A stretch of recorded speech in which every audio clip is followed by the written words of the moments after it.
Y'all thought I was gonna let that shit ride? Oh nah, I just wanted to see what you was gonna come with.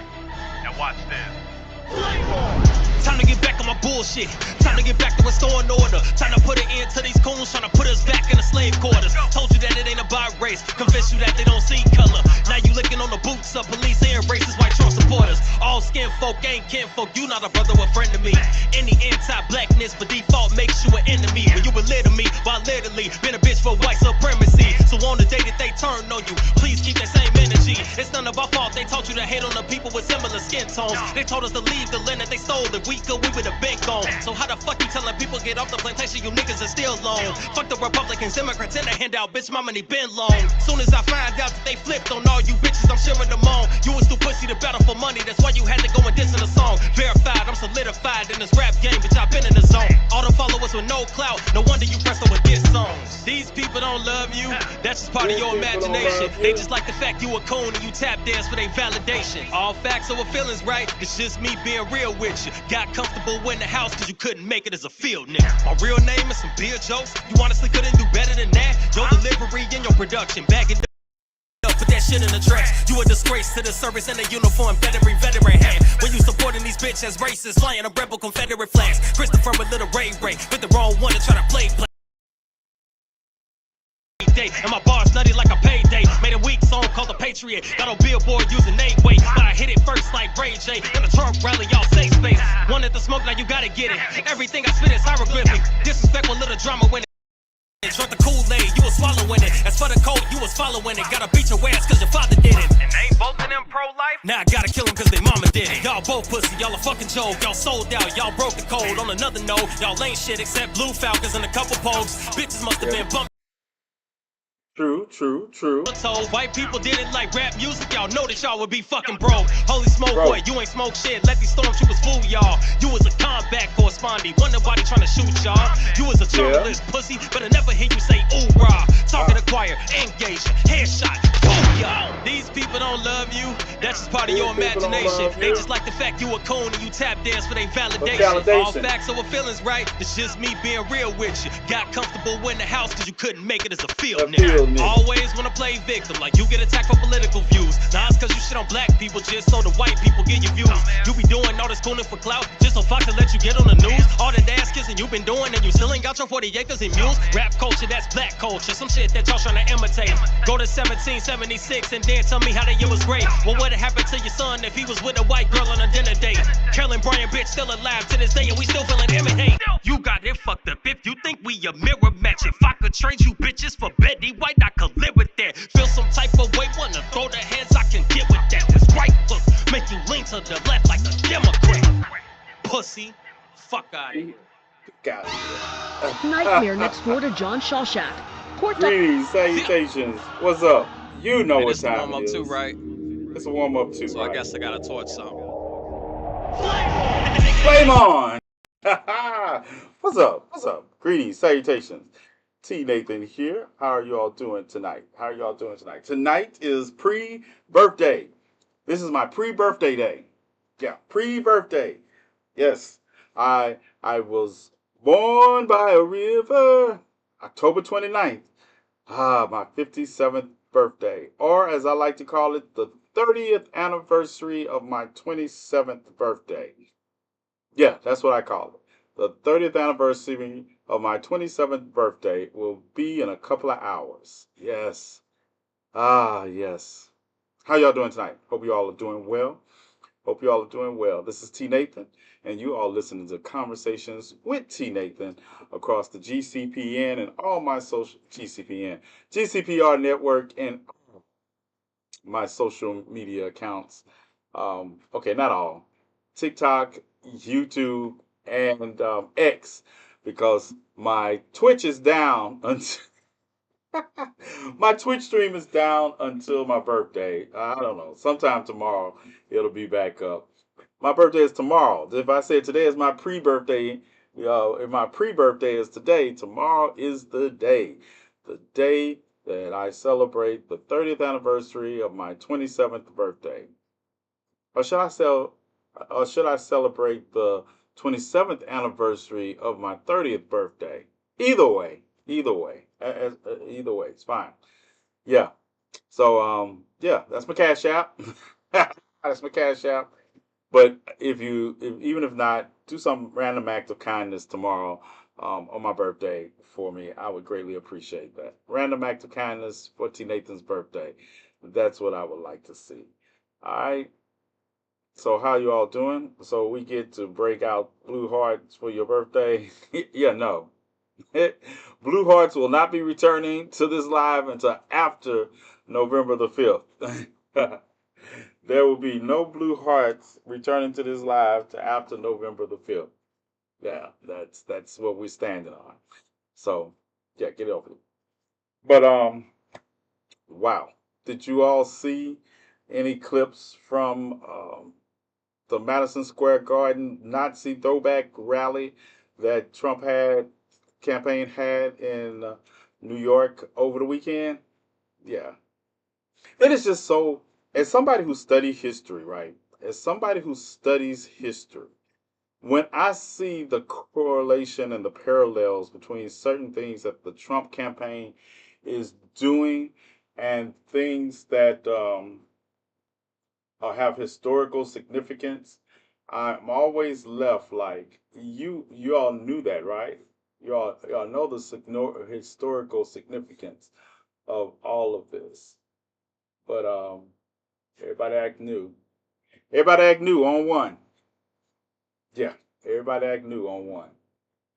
Dun dun dun dun dun dun dun dun. Unc, I'm not gonna last this whole hour. Happy birthday, Unc, and much love. Yeah, go get some sleep. Don't you got to work tomorrow? Don't you have to work tomorrow? Yeah, you get some sleep. I got it. Y'all been emotionally drained. I got it from here. I got all of it from here. I'll get you some. Everybody needs to get some rest. I'll get some rest.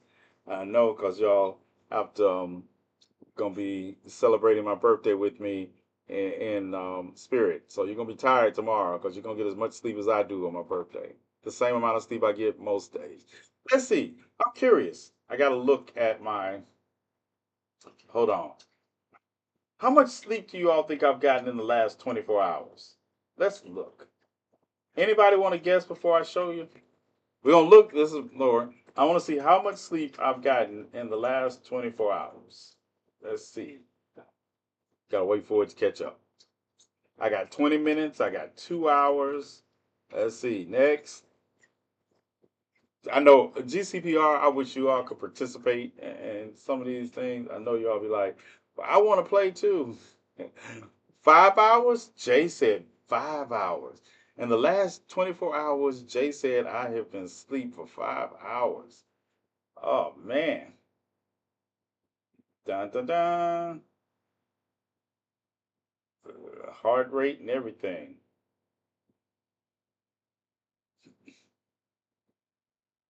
Yeah. So let's see. Dun dun dun. Oh, guess I gotta turn the Bluetooth on. Mm, doom. Let's turn the Bluetooth on. I forgot I had my Bluetooth off. All right, Bluetooth on, and let's see. It's a surprise to me too. Ooh, ooh. So last 24 hours. Hmm. I don't know if I want to show this or not. Yeah, I don't want to know if I want to show this. Yeah,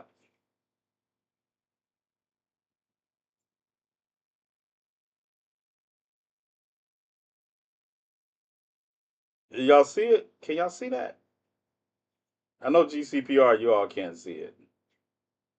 Nope, not 7 hours. Hold on. All right, let's try.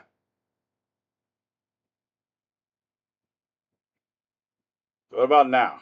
1 hour and 7 minutes. 1 hour and 7 minutes. Yeah, yeah. But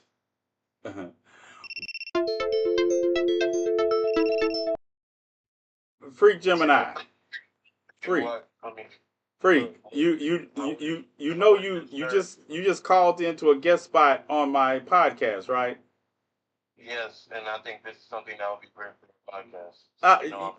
I need to hear this before everybody else do. What's up, y'all? Hold on, let me see what Free. What's up? So, Florida police just released the body cam footage of,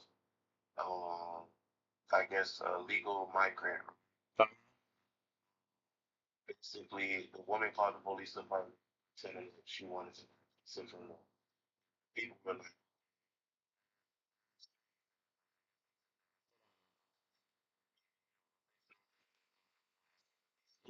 Wait a minute. Yeah, you're on live, boy. Oh, my fault.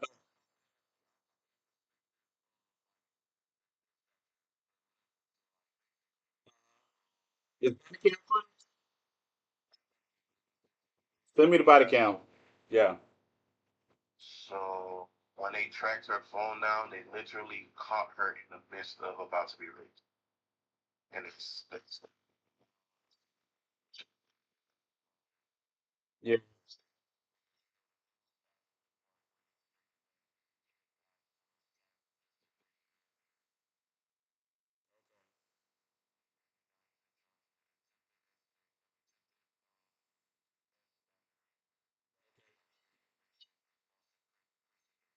It's imprisonment too? basically kidnapped her. She pretended like she caught the police, the pizza place. They put her somewhere in the woods and basically was trying to get her to collapse. Hold on, I'm getting the phone. All right. All right. I get the body count footage and look at it because we're going to look at some more body count footage. We're going to look at some footage from today. So, yeah, that's Free calling me. He always calling me and telling me something's going on in Florida. I feel like every day there's something going on in Florida that literally requires a video. And we're going to start off to we're going to talk about the rally that took place in um, Madison Square Garden in New York over the weekend. But I want to start off first. We're going to talk about Davis Montre, and he lives in Memphis. I mean, in Memphis. He lives in Minnesota, and Minneapolis, Minnesota, as a matter of fact. And on last Wednesday, he was shot by his neighbor. He was shot by his neighbor. And he said, "Well, you tell him about something." He lived. He lived. Let's start there. He lived, but he had called the police on his neighbor 19 times in the last 11 months for verbal harassment, threats, and racial intimidation. Right, and they had done anything. My comment got removed right away on that video. Yeah, what's up? What's up, Raven? They did not do anything about it over those 11 months. So we're gonna and I have some critiques, but I need to play some video for you all. I'm gonna play some video footage. I'm gonna play one is a news report, but I want you to pay special attention. I'm gonna play two um press conferences by the chief of police of Minneapolis, right? And I want you to pay special attention. And one of them is 9 minutes long, and this is before because the man who shot him, John Sawchak, he's white, of course, but he wasn't arrested until today.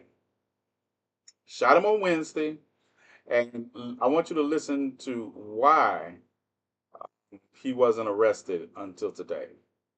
So let's get into it. Dun, dun, dun, dun, dun, dun, dun. Now, this video I'm about to show you is graphic, but there's no blood in it. I will say it's no blood because we're not going to do up close. But this is Davis in his yard pruning a tree. This was caught on their camera, home camera.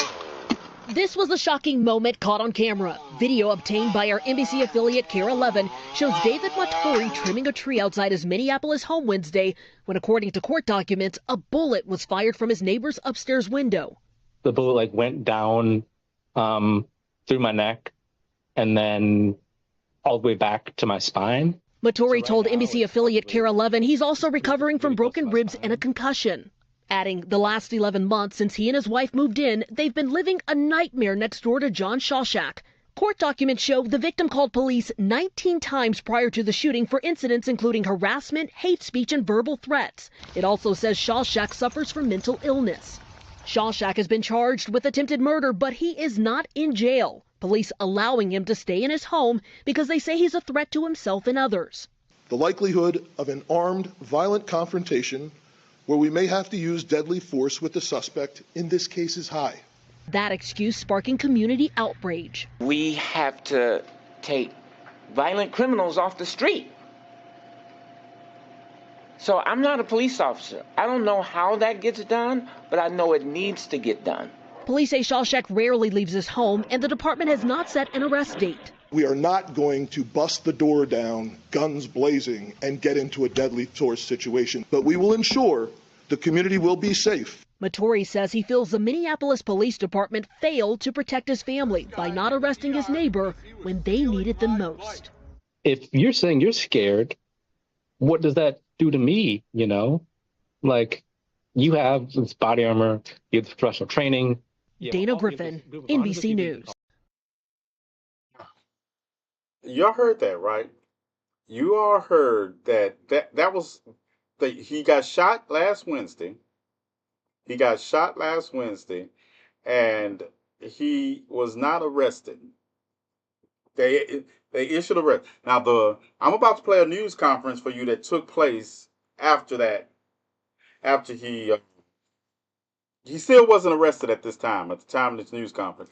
But I want you to listen to this police chief. This is the police chief of Minnesota, and he is going to blame the victim. Listen, I want you to listen to this. And to remember, John has not been arrested as of the time of this video. I mean, as the time that the chief gave this press conference on the issue. All right? If he was a person. Oh, Katrina, watch my video. You took the words right outside of my house. Just to start off, I'm sure everyone has a ton of questions. I do as well. We're working through getting as much information as we can. I'm going to give you everything that I know about the last several months regarding this issue, and I'll take some questions at the end, but I likely will not be able to answer everything that you may have. So today I'd like to address a shooting that happened Wednesday.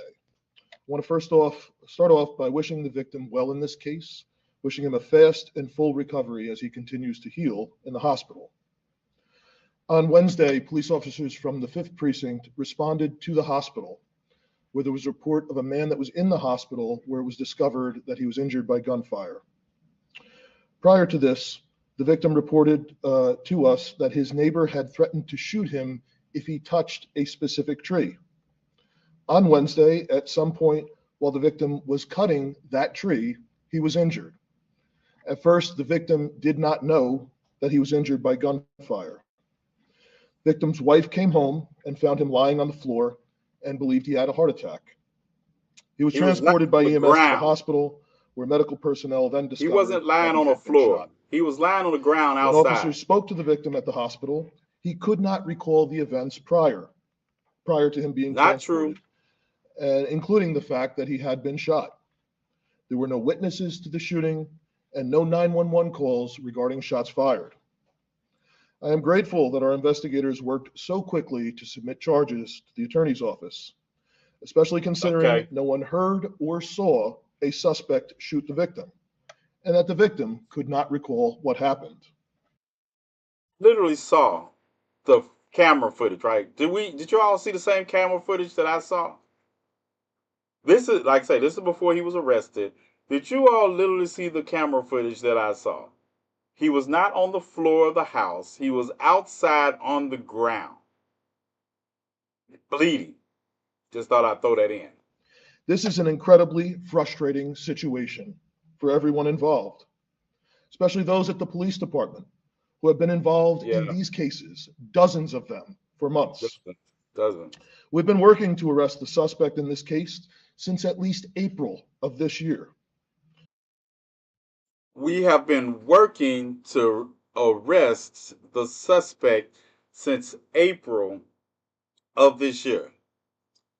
March, April, May, June, July, August, September, October. 6 months you've been working to arrest this man that has 3 outstanding warrants. When harassment charges were first declined by the county attorney's office and then filed with the city attorney's office. No.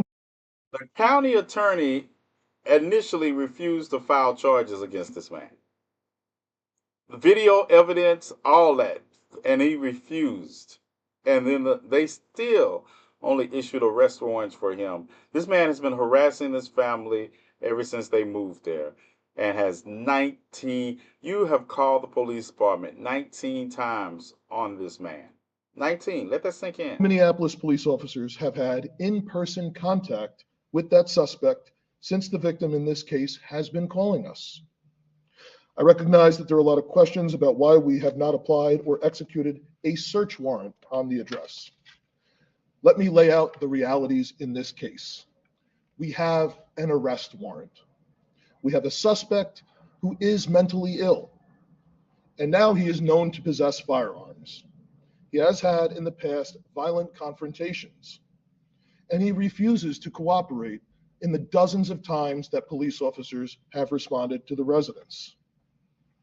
Per Minneapolis police policy, an execution of any warrant would be deemed a high-risk warrant based on any of these factors.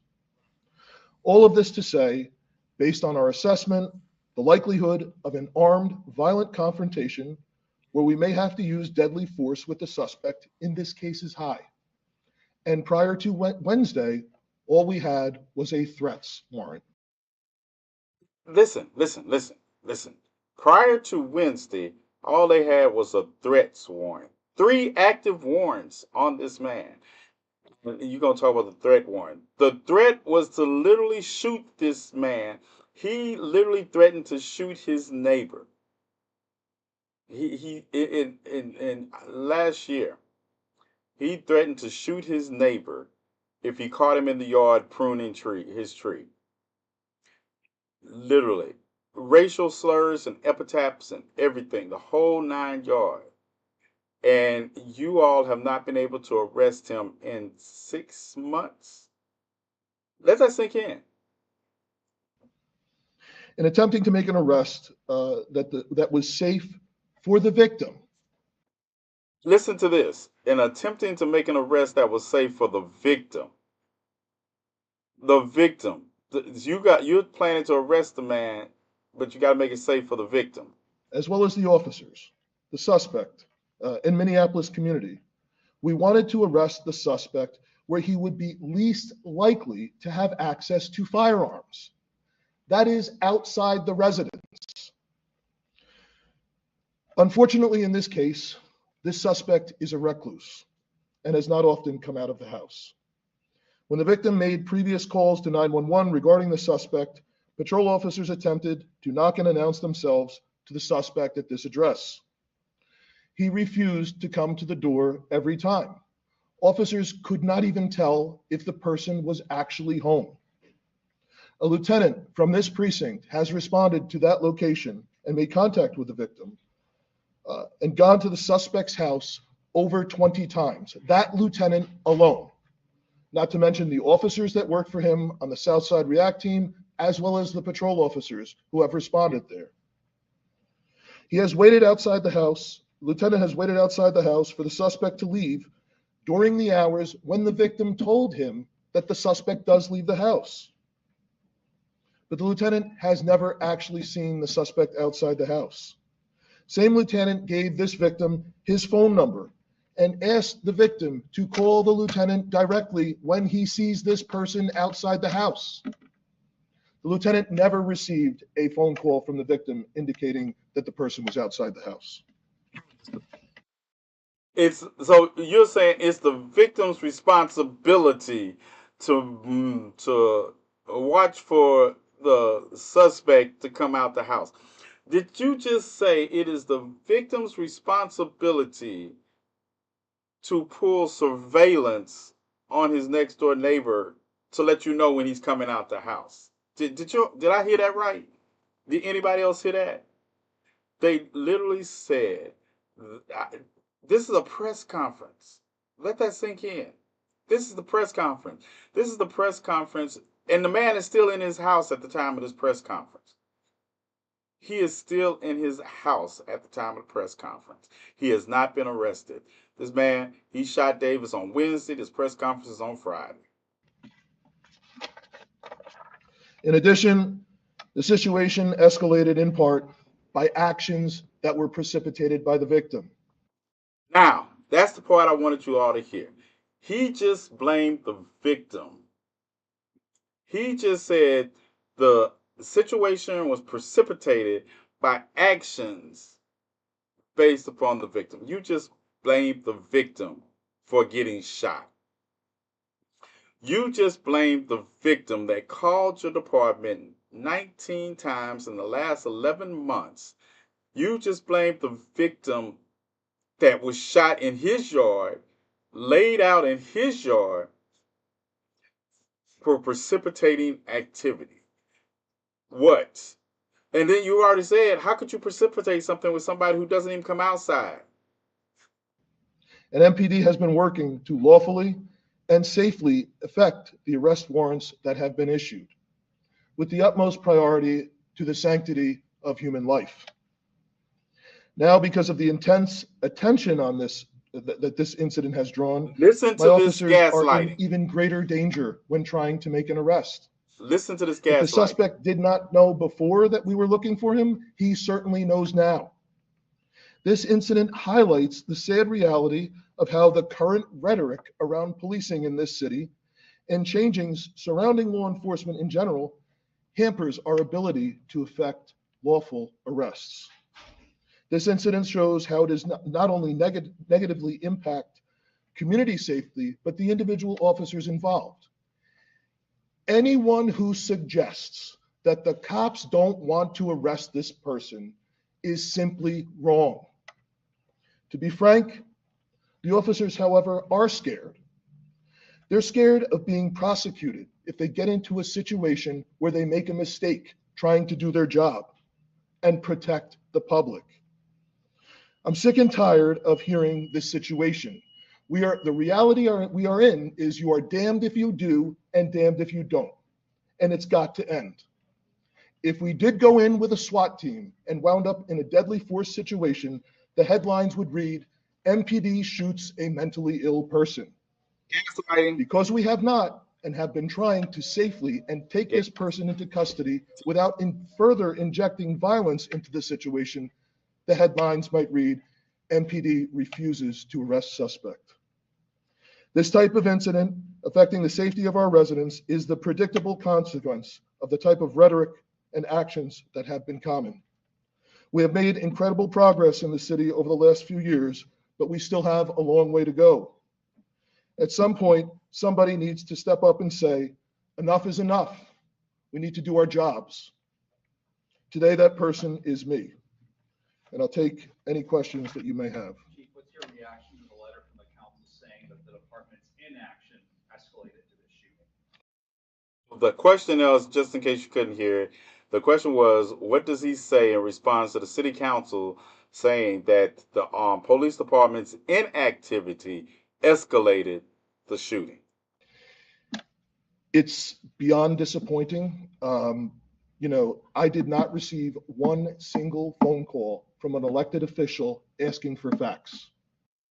I did not receive one single phone call from an elected official asking me why I haven't arrested the man who we know shot somebody that we knew exactly where he was. And I didn't receive a phone call. And yeah, Raven, did he just look up all the worst things to say and then read the damn list? Yes.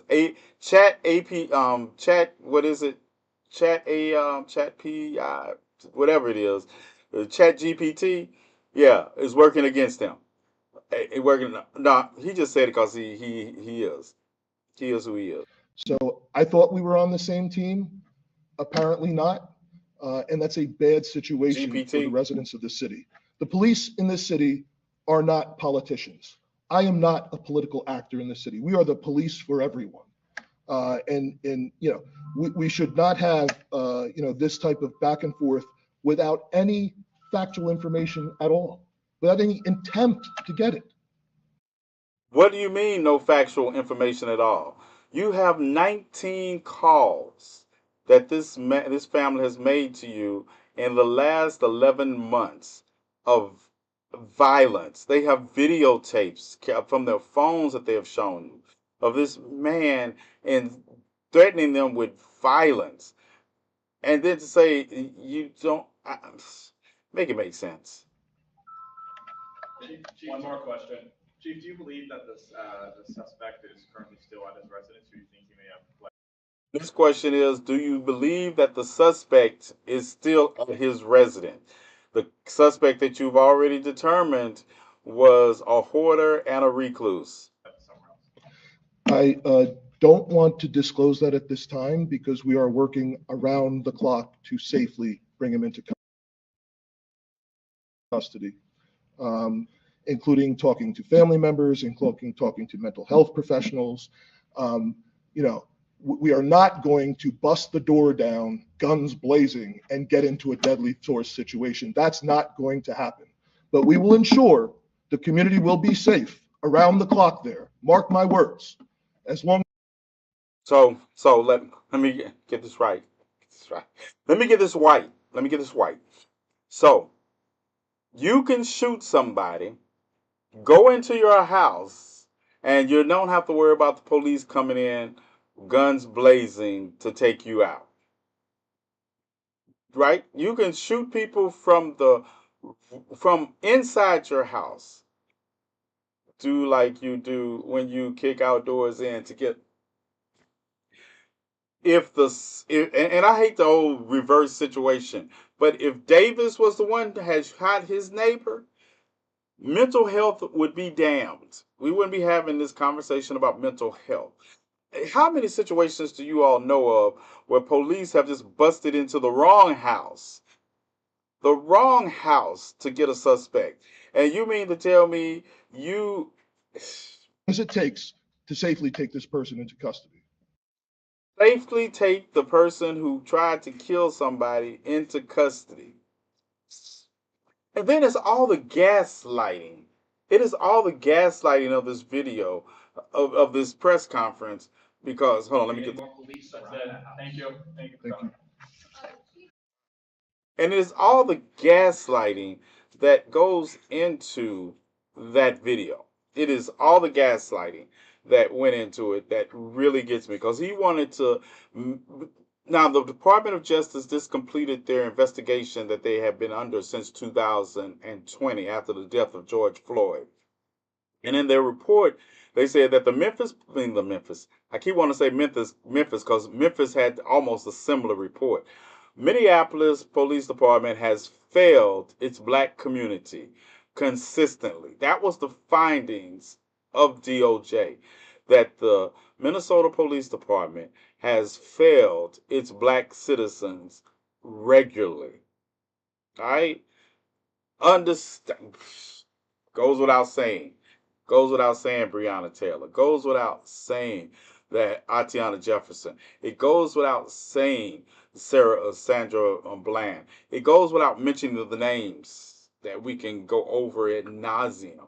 But specific to this area where you have the Fernando Castilles, George Floyd, the young lady that whose name slips my mind right now, that was shot when she was being attacked by some girls and she had a knife to defend herself, and he comes up and shoots her. Just think about it. The Minnesota Police Department has failed. You have Richard Wright, who Kim Porter only got 2 years for shooting, saying she meant to draw her taser. So now you have a situation where this police chief is literally using all those situations to justify not going and getting a white man that has shot somebody from a window in their home, that has threatened to do this to them 19 times over the last 11 months. And then you turn around and say the victim participated this situation. So now let's get to this video, the news report, and then I have another. We're going to share another press conference with you, but it's a shorter one. This is the video after the fact. Tonight, this disturbing video shows a violent incident in Minneapolis where a man is shot outside his home while doing yard work. Documents say his neighbor pulled the trigger. The shooting sparking a clash between the city council and police. City leaders wrote a letter to the mayor and police chief saying MPD failed to protect this man. This afternoon, Chief O'Hara sounded off against those claims. Joe McCoy joins us now with more. Joe? Julie, Davis Moturi and his wife moved to their new home in September of 2023. And since then, they have had nonstop issues with their next door neighbor. On Wednesday, that neighbor allegedly tried to kill Davis. Allegedly? You mean, that's something I get tired of. I don't have to say allegedly. I got a video that shows it. I got threats that were made. He did exactly what he said, and y'all know he did it. Y'all know he did it. It's been 13 months of hell for Davis Moturi and his wife living next door to John Sawchak on the 3500 block of Grand Avenue. Try it again then, tough guy. Stay away. You can't throw a punch, can you? Court documents say Moturi called police for at least 19 prior incidents, including harassment, hate speech, and verbal threats. On Wednesday, things seemingly coming to a head as Sawchak allegedly shot Moturi while he was trimming a tree. The bullet went down through my neck and then all the way back to my spine. Moturi speaking to us tonight from a hospital bed as he recovers from 2 broken ribs, a concussion, and the bullet that sits lodged near his spine. I don't call the police for fun. I call because I want my family to be safe. Moturi feels the police failed to protect his family by not arresting Sawchak during one of the various other incidents. Police Chief Brian O'Hara saying today that MPD has not arrested Sawchak yet because they don't want to get into a violent confrontation. We are not going to bust the door down, guns blazing, and get into a deadly force situation. That's not going to happen. But we will ensure the community will be safe around the clock there. Mark my words. As long as it takes to safely take this person into custody. Councilwoman Andrea Jenkins followed O'Hara down the hall after the press conference, with the two getting in a 5-minute-long confrontation. We have to take violent criminals off the street. So I'm not a police officer. I don't know how that gets done, but I know it needs to get done. If you're saying you're scared, what? All right, now. This news report is after they finally took him in. Listen to this. Well, tonight there is a sense of relief in that neighborhood. Residents there say they have shared their concerns for months. Gordon Severson continues our team coverage. John Sawchak, you are under arrest. When Minneapolis police surrounded this home Sunday night, neighbors anxiously waited to see what would happen next. Been giving him every opportunity to come out peacefully. Many were relieved the next morning when they learned the man inside, John Sawchak, did come out peacefully and no one was hurt. I just came by here to see, what does this look like? Because I heard it. Joe Goggins says this was the outcome he was hoping for. I think they seemed like a very good job protecting the safety, knowing how unpredictable this person is. But at the same time, he says many neighbors are still wondering why the arrest didn't happen sooner. He says Sawchak's name came up several times during the neighborhood's National Night Out event in August. And he says many of days, Rain. It took them 5 days to arrest him after the shooting. Those issues have been going on for years. So there's this balance. It's like, way to keep the block safe in this particular situation, but could we have avoided the neighbor getting shot? And there it goes. Fellow neighbor Kimber Fisher recorded the police standoff on her cell phone, and she also wants to know why Sawchak wasn't arrested immediately. There's somebody who's very, very dangerous that needs to be taken care of. Even if he is mentally ill, something needs to be done for the safety of everybody else as well. And clearly they can do it in a safe manner. We did make an arrest. Mayor Jacob Fry understands the criticism, but he argues police had to create a plan that would keep everyone safe, and that takes time. But it was consultation with family members, with the psychiatrist, making sure that the negotiation team was there, making sure that we had every possible safety precaution to protect people in the surrounding neighborhood. And the next door neighbor here who was shot earlier in the week is back home from the hospital. He is focusing on his recovery at this time. Gordon Severson, KARE 11 News. Do you understand this? This man was allowed to stay in the house until today. You shot somebody last Wednesday morning, in the morning. And then they're going to first they gaslight you about nobody saw it. They literally we have video that this man got shot in his yard while doing the very thing that his neighbor told him if he did, he was going to shoot him. Now I want to show you, we're going to come back to that. Now I want to show you what the chief said after that's the mayor. That's the mayor standing next to him, right? He's not going to say anything. But this is the press conference that takes place after they arrest the man. This is the result of the over-politicization of policing in Minneapolis, where instantly there is a knee-jerk reaction to say the cops don't care and they don't do anything. And so to me, it is not a serious response of what we're trying to do here. I came here, I left my family to come here. He is about to center himself in somebody else's suffering. I left my family to come here. No, what is the relevance of this? What is the relevance of mediocre white men wanting to center themselves in everything? Halfway across the country to try and build something here. Google, that's what we're trying to do. We're trying to rebuild a department that is severely understaffed. And yes, in this particular instance, we failed this victim 100%, because that should. Oh, you failed the victim. The victim that at the last press conference you said was complicit in his own victimhood. Now we failed the victim. Would not have happened to him. The Minneapolis. But I guarantee you there's a but coming. Police somehow did not act urgently enough to prevent that individual from being shot. And to that victim, I say, I am sorry that this happened to you. But it could not be anything further from the truth to say that we did nothing or that we just simply don't care. That's not true. But we failed to act urgently enough to prevent that shooting from happening. We'll get into that this in just a minute. But you heard it? You heard it. Did you hear it? All the gaslighting, all the trying to tie in. Is it 10:51 already? We're not going anywhere until I finish talking about the rally also. But in this first part, how late was I? How late was I? It's 10:51.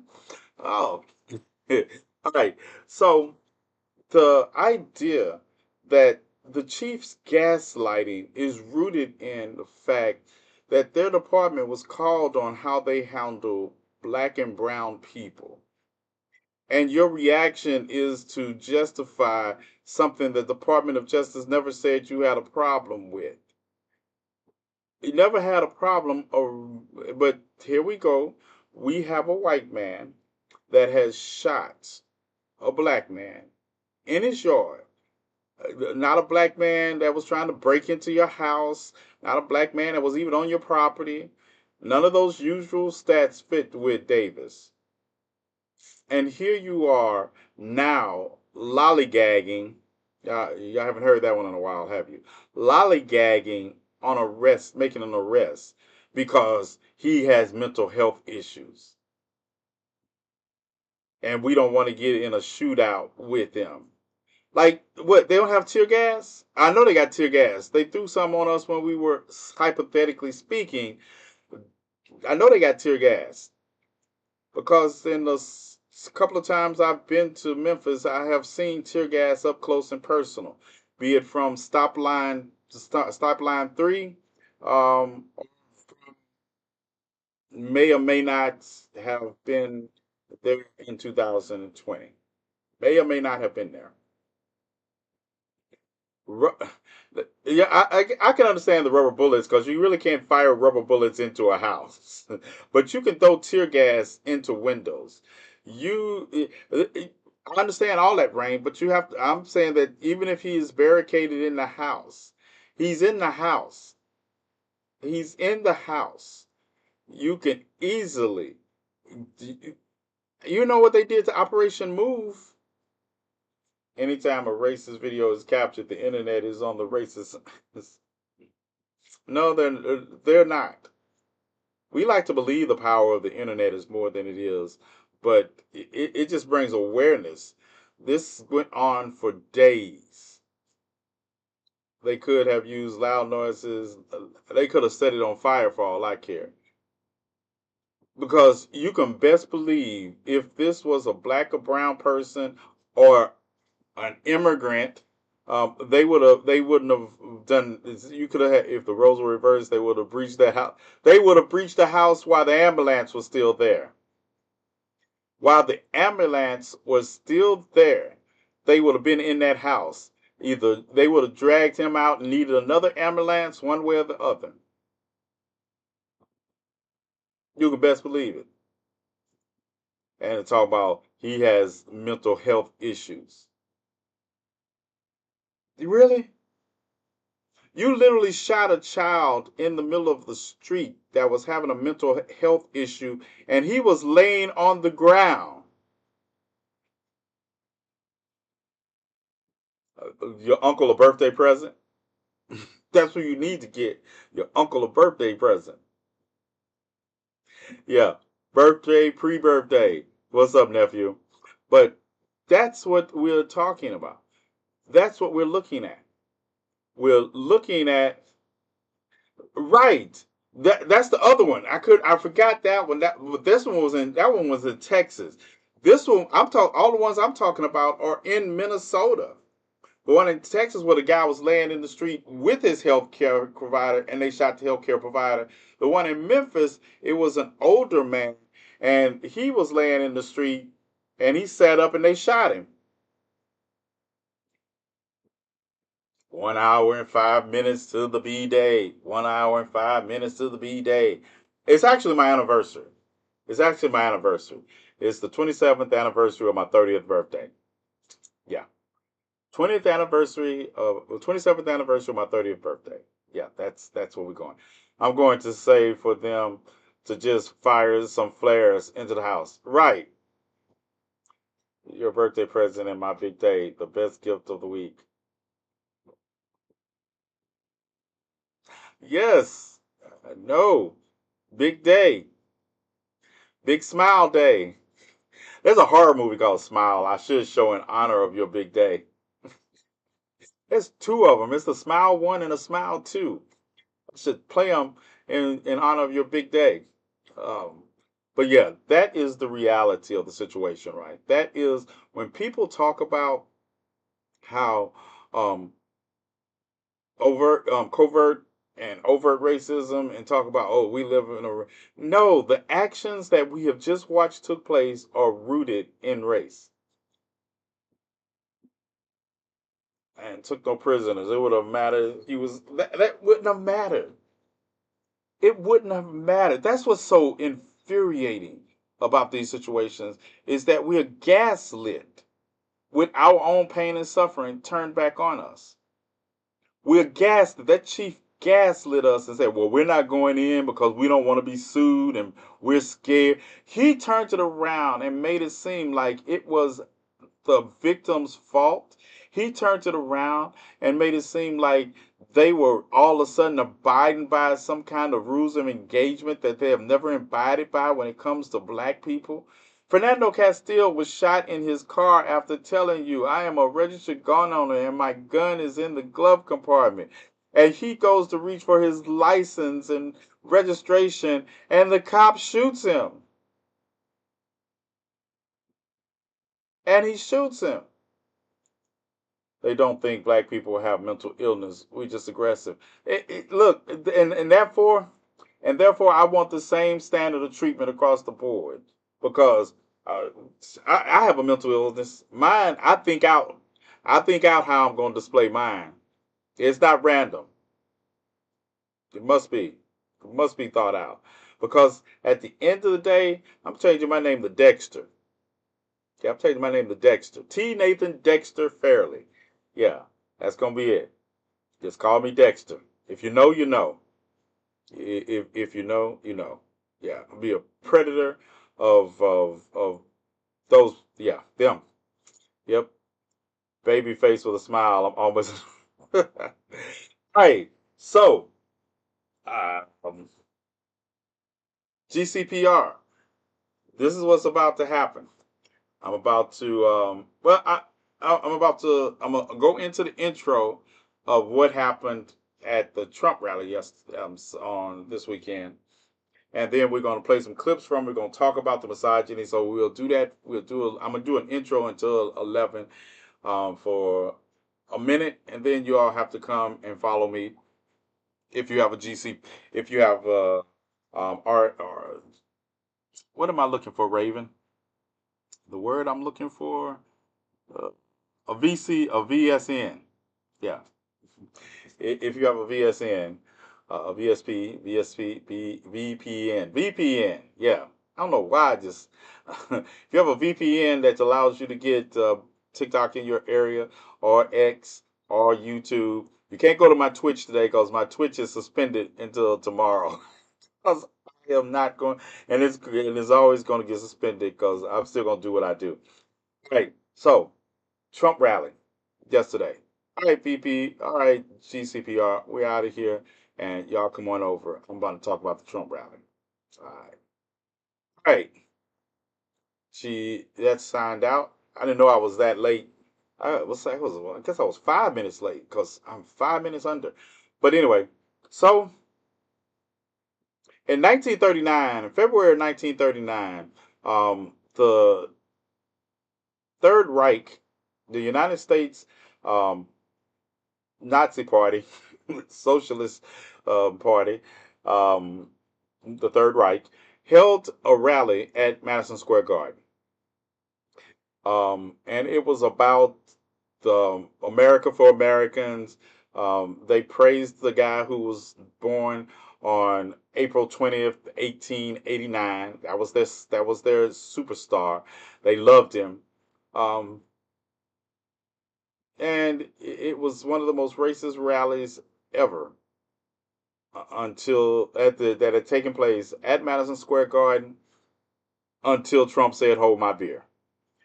The rally that we just watched take place at the Madison Square Garden over the weekend was one of the most misogynistic, racist rallies I have ever seen, and I say that with my full chest. It is one of the most misogynistic, racist rallies I have ever seen. And yeah, I'm gonna share. First, I'm gonna share some clips with you from the rally. Let's look at these clips. I have some clips I want to play. And people were talking about. Some people were talking about how now Tony here. Said he was a comedian. I'm gonna play his whole set for y'all. I'm gonna play his whole set for y'all. Let me see. Tony was a comedian, and they were like, "Oh, he's a comedian, and yeah, dark humor, the standard BS that they always talking about when it comes to them." But and then I'm also play for you head Third Riker himself, um, Stephen, and that also. We're gonna look at that. Dun, dun, dun. What else I got? Want to see if I got. We already had Beyonce. Beyonce, which was good. I think I want to talk about Tyler Perry's speech because some people, I don't think they listened to his speech. So we'll talk about that briefly also because I want to talk about the history of Fort McPherson that Tyler Perry bought for his studio. But first, let's look at these clips, right? We're going to play these clips and you all tell me what you think. There's literally a floating island of garbage in the middle of the ocean right now. Yeah. I think it's called Puerto Rico. She is some sick that Hillary Clinton, huh? What a sick son of a. The whole party, a bunch of degenerates. Can you imagine Kamala Harris performing a random, kind, generous act? She is the devil, whoever screamed that out. She is the Antichrist. Her and her pimp handlers will destroy our country. We need to slaughter this other people. They're smart and they're vicious, and we have to defeat them. And when I say the enemy from within, the other side goes crazy. They are indeed the enemy from within. And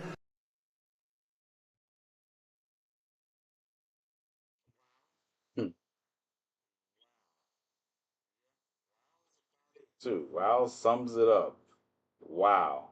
Dr. Phil was also there. Dr. Phil spoke, and it's very funny to me when I listen to when I listen to him speak, because he didn't cover. He talked about bullies. He talked about bullyism, but he didn't say anything about mediocre white men shooting up schools. Mediocre white men being school shooters. Dr. Phil seen been in a sunken place.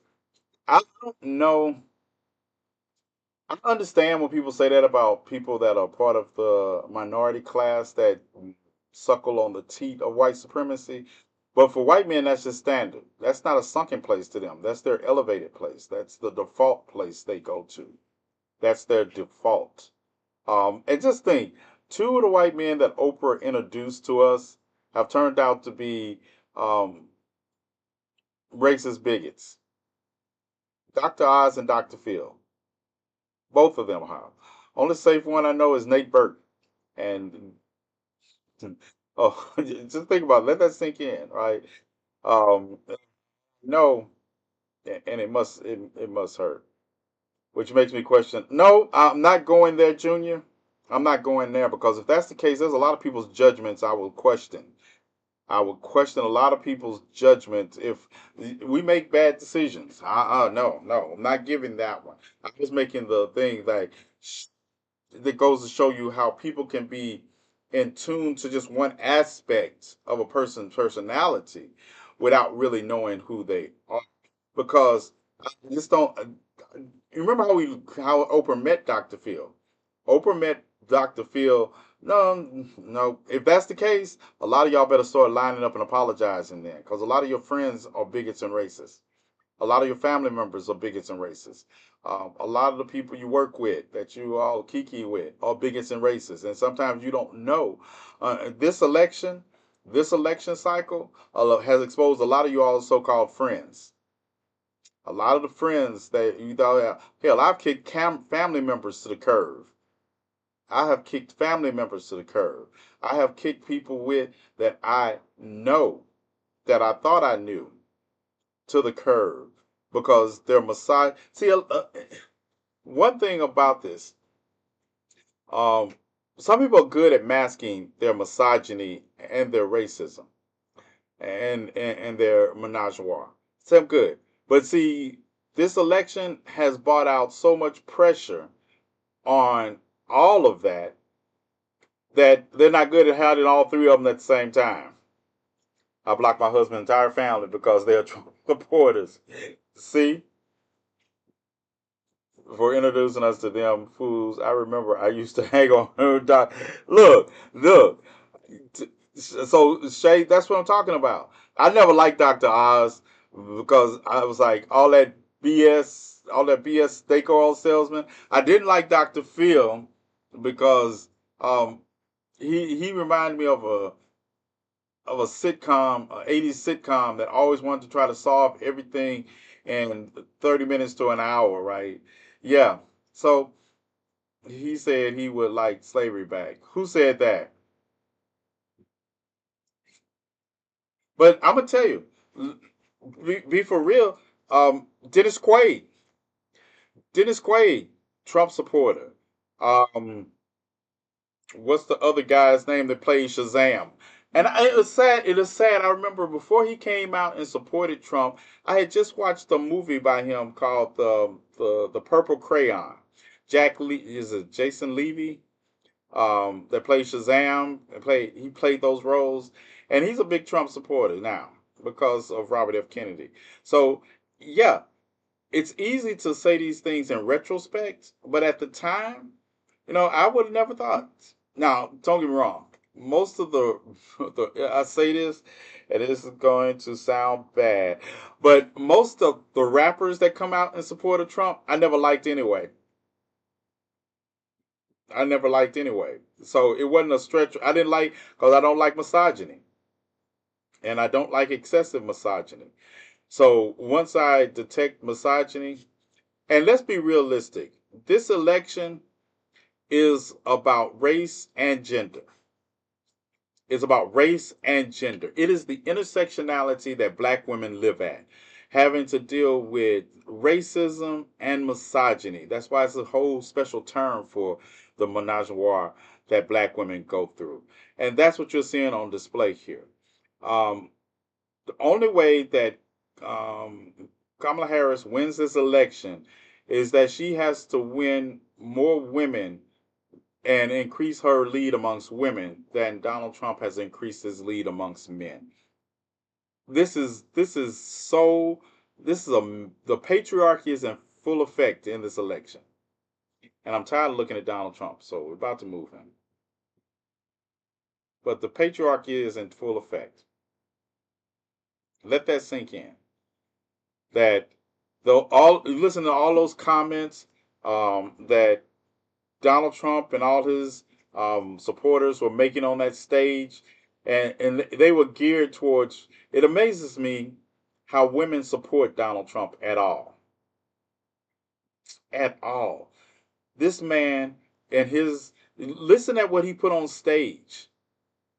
They talk about the comedian. I don't even have to show any clips from the comedian. The abandoned Harris movement. How y'all feeling right now when Giuliani stepped on that stage and basically said that Palestinian children are taught to kill us at 2 years old, and they stand with Israel? How do you all feel? Y'all wanted us to be one issue voters. How does it feel that you all are not supporting the person who didn't come out on the stage, or anybody on her team ever come out on the stage and say Palestinians are teaching their children to kill us at 2 years old, and I don't want them here? Where are you all at now? Y'all were all lining up after I left Chicago, after the DNC, after I left Chicago. I was like, man, why couldn't I stay in Chicago for 2 more days or a couple of more, like 36 more hours? I don't sleep enough as it is. I said, why couldn't I stay there for just 36 more hours till they had the abandoned Harris rally where Jill Stein and Cornel West were speaking? Because I want to hear from them right now. After watching that rally, I want to know where they at. Where they at? Rudy Giuliani, Donald Trump's personal glizzy polisher, got on stage. Oh, hold on. Y'all don't believe me. Y'all don't believe me. Let's see. Let me see if I can find it for you. I know I got it. Because y'all know this is what I do. I read. Hold tight. I'm going to let me share it to my computer. Then we'll see you. September 11 was our darkest hour. October 7. All right. This is Rudy Giuliani. I got someone to understand that Jill Stein is a plant today, and I feel like Victor. We'll come back to that. Jill Stein has been Jill Stein. But this is this is Rudy Giuliani, right? And I want to know where is the abandoned Harris movement now? September 11 was our darkest hour. October 7 was Israel's darkest hour. They are our best friend. I worked for Ronald Reagan for 8 years. Ronald Reagan said, we have to be there for Israel always because they are always there for us. Hamas is not there for us. Iran is not there for us. They want to kill us.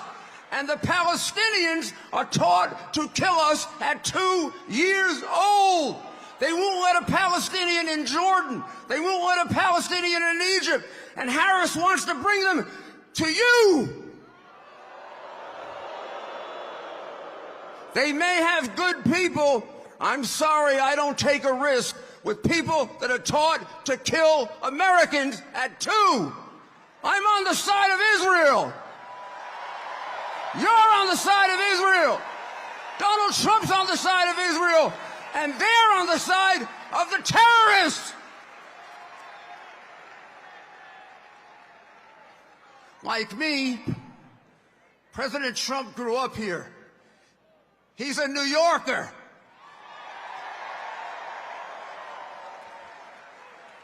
That's why some people get a little annoyed at him. He speaks his mind. But wouldn't you rather have a president that communicates with you than one who sits in a basement babbling? So, yeah. Where are all those abandoned Harris one issue voters at now? Where's that? Trump has no mind to speak of.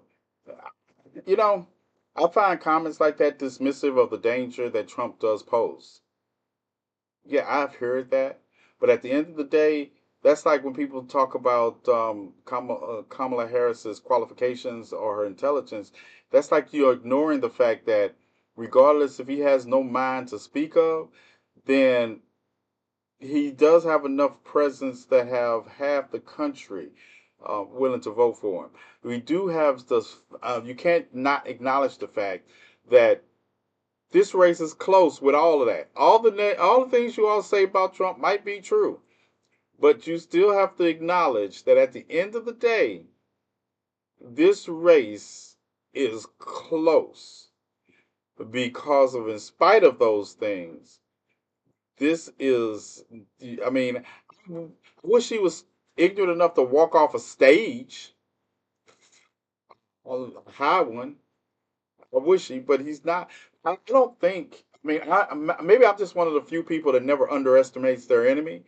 I never think that number one. I always think I'm the most. I'm the stupid, dumbest person in the room. I'm always the dumbest person in the room. Everybody else in the room is smarter than me. That's how I treat my enemies, and therefore I need to get better all the time.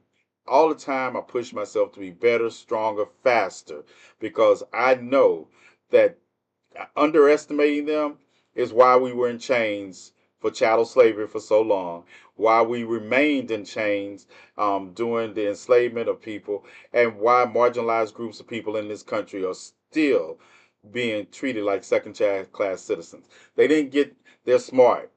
They're smarter than we are because they are continuing to do it to us. And we're continuing to allow it. And if we're calling them dumb and they're still doing it, we must be stupid.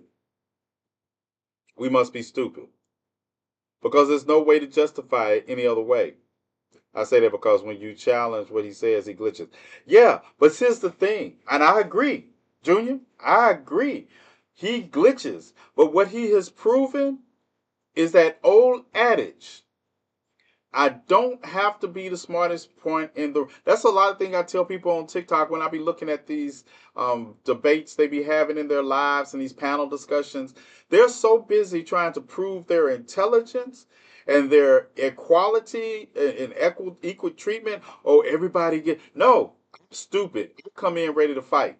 I come in cussing. I'm not here to teach you anything. I'm here to show you that it doesn't matter how intelligent I am. It matters if we want Third Reich people and racists to stop doing racist shit, start breaking their arms. That we have one less arm to do racist shit with. But as long as we try to have these conversations with them and prove our intelligence, they're going to let us prove our intelligence right back to some chattel slavery.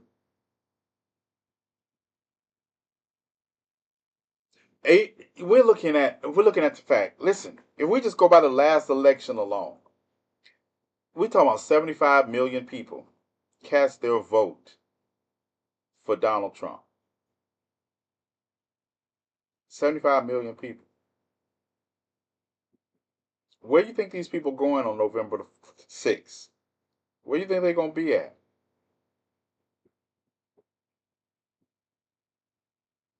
Where are they going to be at? Because I don't think I don't think I have any room for them on our manned mission to Mars. Because that's where I feel like I want to go. Sometime to get away from everybody.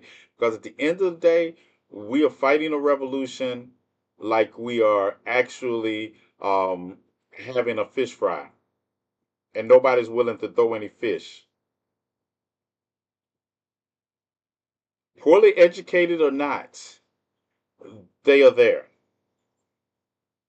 and and you all need to acknowledge that. You all need to acknowledge. See, and I know white people are like surprised by this. We've been known that. Been known. Been known. I've been able to see. It's like, yeah, they're stupid, but they're together and they're dangerous. They're stupid and they're dangerous. So at the end of the day, it's even worse to be stupid and dangerous because I can't even talk to you about how dangerous you are. Junior, nothing personal, but I don't like democracy. If you follow me for a while, you will see I don't like democracy because when you marry it to capitalism, there is the electoral college. That's a start, but you're still going to have the fact that you still got to deal with 75 to 76 million people. I'm just talking about voting age. I'm talking about the ones that can vote. That's not incorporating all the ones that don't. I don't either, but that's why what we have, we gotta work with it. And I can work within the system, but I can work within the system. I do every day, and I agree with you that the electoral college needs to go, but probably not to the extent you think it. We agree on how it needs to go. I believe American citizens should take the same citizenship they require migrants to take when people will get citizenship for foreign countries. I believe before you can vote, you need to be able to pass the same citizenship test that if we can give it to people to become citizens, then you should be able to pass it before you can vote. That would change the dynamic of voting drastically within the first time. The first time. And you know what? I don't even have to make it as hard as that. Junior, I don't even have to make it as hard as that. I could do a couple of basic questions. How many constitutional amendments are there? How many branches of government are there? Name the head of each branch of government. And I don't mean the name, just give me the title. Yeah, just give me the title. Yeah, just give me the title. Each branch of government, give me the title. And then when we get to the legislative branch, you got to give me the title to who's in charge of the Senate and who's in charge of the House. Yeah, and like I say, and you don't have to give me the people because the people change. It's election, they change. I don't expect you to get it. Yeah, there will be a lot of non-voters. And this is the thing. And people are like, get it. And you know why? Because I think about how that up until the 60s, in the 60s in the United States, black people either had to pay poll taxes, that was usually a week of their salary or their income, Or guess how many jelly beans was in a jar? How many jelly beans are in a jar? So you want to have tests? Let's have tests.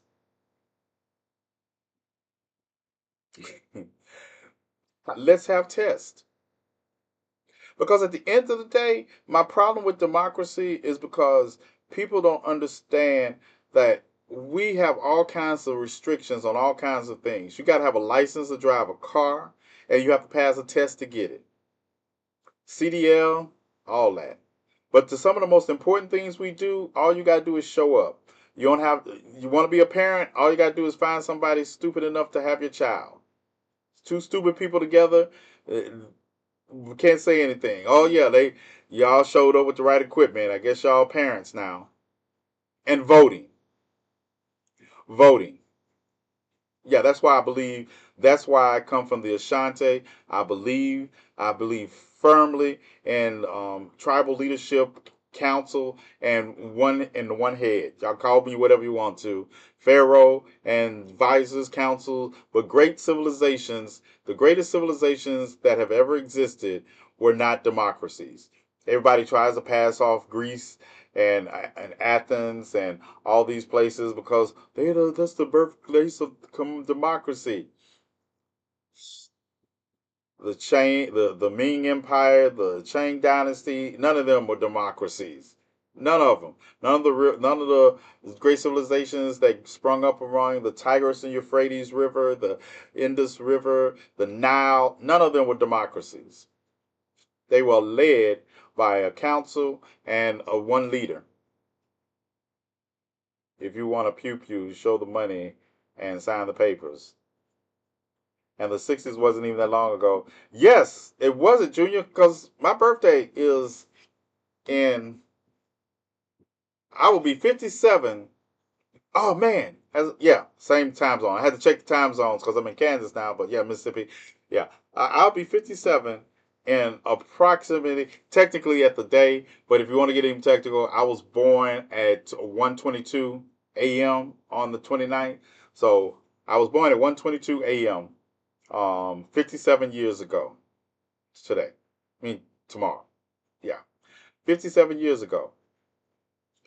I came of age in Mississippi. I came of age, and this is what gets me. Like I say, I understand democracy quite well. I understand the fact that we also talk about lesser of two evils and, until we get to this point. Now all of a sudden we want to have, well, what has Kamala Harris done while she was vice president? What did you look? What did anybody who ran for president after they were vice president do while they were president? Mike Pence was seeking a nomination. What did he do when he was? What were y'all going questions they were going to ask him? What did he do when he was vice president?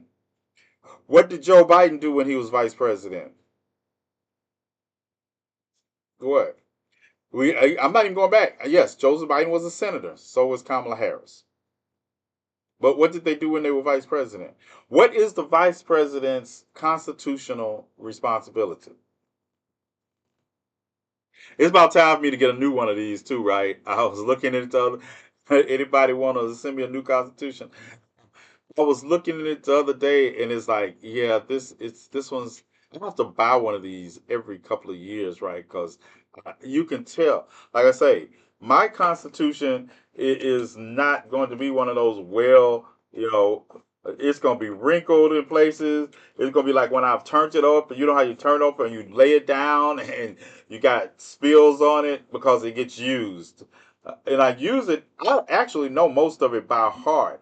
I use it to show people what I be talking about because obviously they have a passing understanding of the Constitution. As a matter of fact, most of them can't spell Constitution. Much less say we the people in order to form a more perfect union, establish justice and ensure domestic tranquility, to provide for the common defense, promote the general welfare spending for ourselves and our prosperity, do hereby ordain this Constitution of the United States. Yeah, you know why I remember that? Because not just because of my memory, the way my memory works. It's not that I just remember it that way. I could do the Declaration of Independence too. It's because of Schoolhouse Rock. I remember. I knew what it said before I understood what it said. I knew the words of. I knew that when it becomes necessary for people to dissolve the binds that or bind them, we throw off these shackles. I knew all that from schoolhouse. Didn't know what it meant. Thank you, thank you. May you live as long as you want and never want as long as you live. Thank you, thank you, thank you for all the birthday greetings. Lunch, anybody? Anybody want birthday lunch? But if you don't, if you can't afford it, that's not a problem. But just do a random act of kindness today and make it a day. But if you can't afford birthday lunch or birthday books, yeah, birthday lunch, birthday books, they all fine. Um, Trump told them he didn't care about them. He wants their votes, and he doesn't. But this is the thing: at the end of the day, they do understand that he still validates their whiteness. Thank you. Birthday Andy's. You know what I would like for my birthday? That's in your city, Raven. The ice cream place you took me to when I was in your city. Uh, we don't. Yeah, that's what I would like. I would like my. You remember the ice cream place you took me to, Raven? Yeah, that's what I like with lemonade.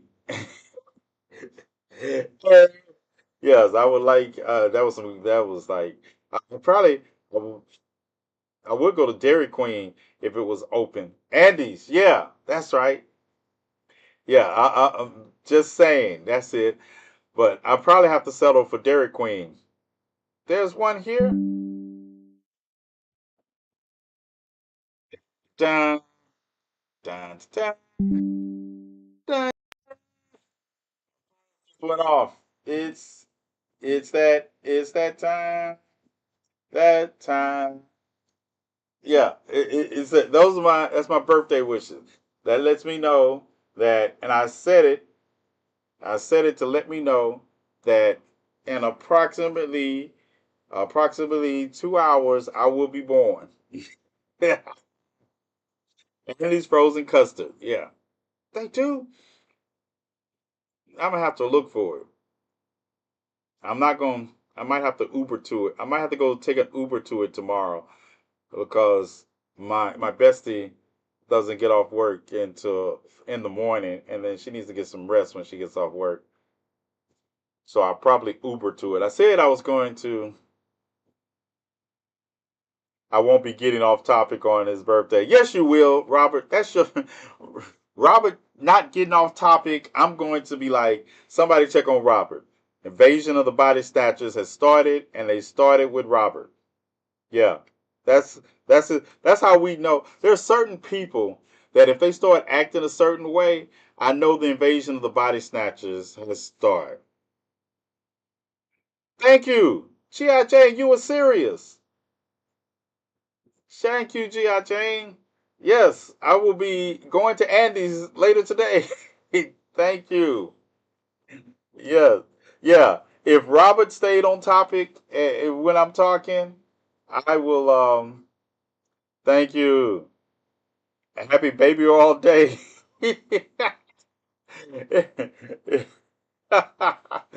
And like say, and Raven, I know what to look for in Raven. I know what to look for in my chief of security, Petra.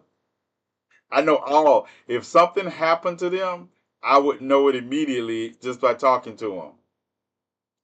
Thank you. Thank you. I know it immediately. And I'm gonna tell you something. Um, and this is Raven. This is a Raven thing. Raven compartmentalizes more than I do. I compartmentalize a lot. I mean, I don't know if it's more than I do, but they compartmentalize in different ways. And we all do. That's one thing about all the people that are really close in my inner circle. It's not people think we don't have emotions. No, we do have emotions. It's like, but we have so many emotions that we also learn that sometimes they work against us. So we compartmentalize. And because I tell people all the time, when it comes to the enemy, you have to put grace and mercy and lock them away somewhere. You have to. And I still meet people that even in the uh, Raven, Raven, if we want to go, if we need to do something and to an enemy, I'm taking Raven with me because we're not going to lose any sleep over it. You're not. I'm not going to lose any sleep over a racist or bigot or a Rocky Raccoon falling into a volcano. Who the hell is Grace? And Olivia. I'm convinced Olivia too. Olivia, she will do the same thing. But we have to stop. It's a hard lesson to learn. But at the end of the day, we have to learn that our enemies do not deserve grace. I made a video, and people be like, "Oh no, we after November the 5th, we can go and work it out, and we can compromise, and we it's for the greater good of the country." Let me remind you something, right? This country is built on the backs of those who have never got to celebrate in its greater good. So don't tell me about the country because your country does. The country has not lived up to this creed that it writes about. It hasn't lived up to its Declaration of Independence. It hasn't lived up to a treaty that is made with the indigenous population of this country. It has not lived up. It has not lived up to any law that it has actually had to pass to just get people and marginalized groups treated fairly. So, no, Raven, no, I need to get some sleep. All right, Rain, get some sleep. Thank you. Yeah. So, and Andy's on me. Happy birthday to my favorite person. I am humbled and honored. I am humbled and honored.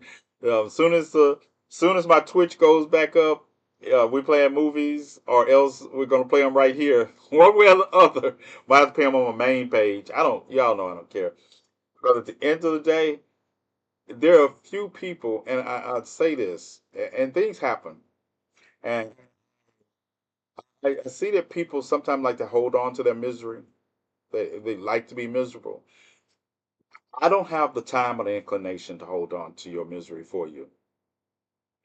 Um, in viewpoint, it's like Reese. Right now, Reese is going through some real shit. Do you understand? And I'm not saying it's put them on the spot, put on the spot, but right now, Reese is going through some real shit, real world shit, and it doesn't measure up to the same level that some of you all are going through because somebody with a no name with a no picture profile that won't turn a camera on and a live has to say about you. I don't. It doesn't. That doesn't. No. I will lose sleep. Reese can text me. I'll be up all night waiting for her to text me with updates on what she's going through right now. And as soon as I read it, I let her know I read it.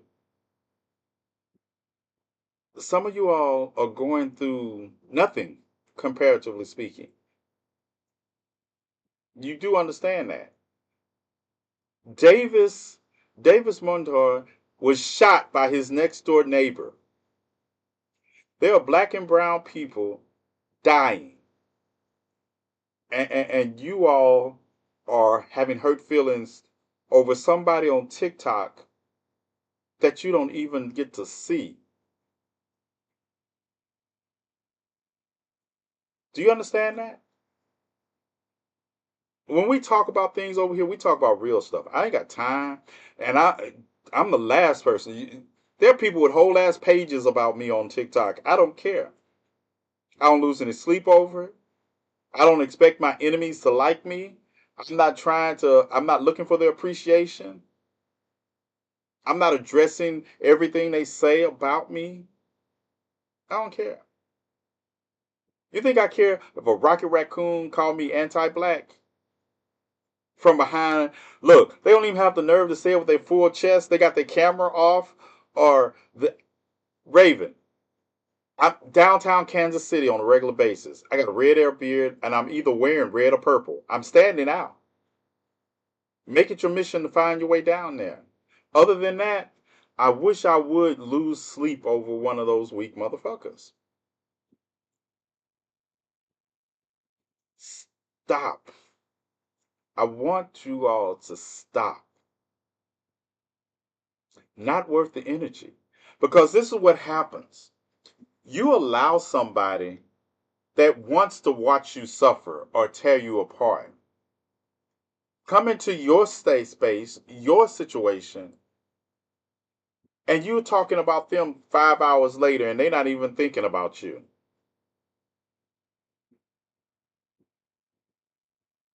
They're not thinking about you. And if you need me in downtown Springfield, I'll show up there too. Downtown Lincoln City, we'll show up there too. But you can't melt some of these people down 5 hours much late. You have people showing up to places I've been talking about I'm here. Be like, yeah, I was there. What you want, a cookie? I have had people question everything about me like I care. All it tells you is they want your dirty drawers. I've never had so many people talk about I'm gay at the same time they're sending me private messages asking me for dick pics. I've never had so many guys hit on me either, but I don't care. Doesn't matter to me.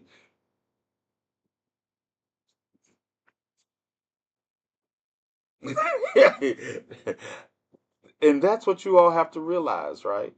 If you all fall apart in the face of faceless online trolls, how you all gonna fight in a revolution against people that are really trying to hurt you?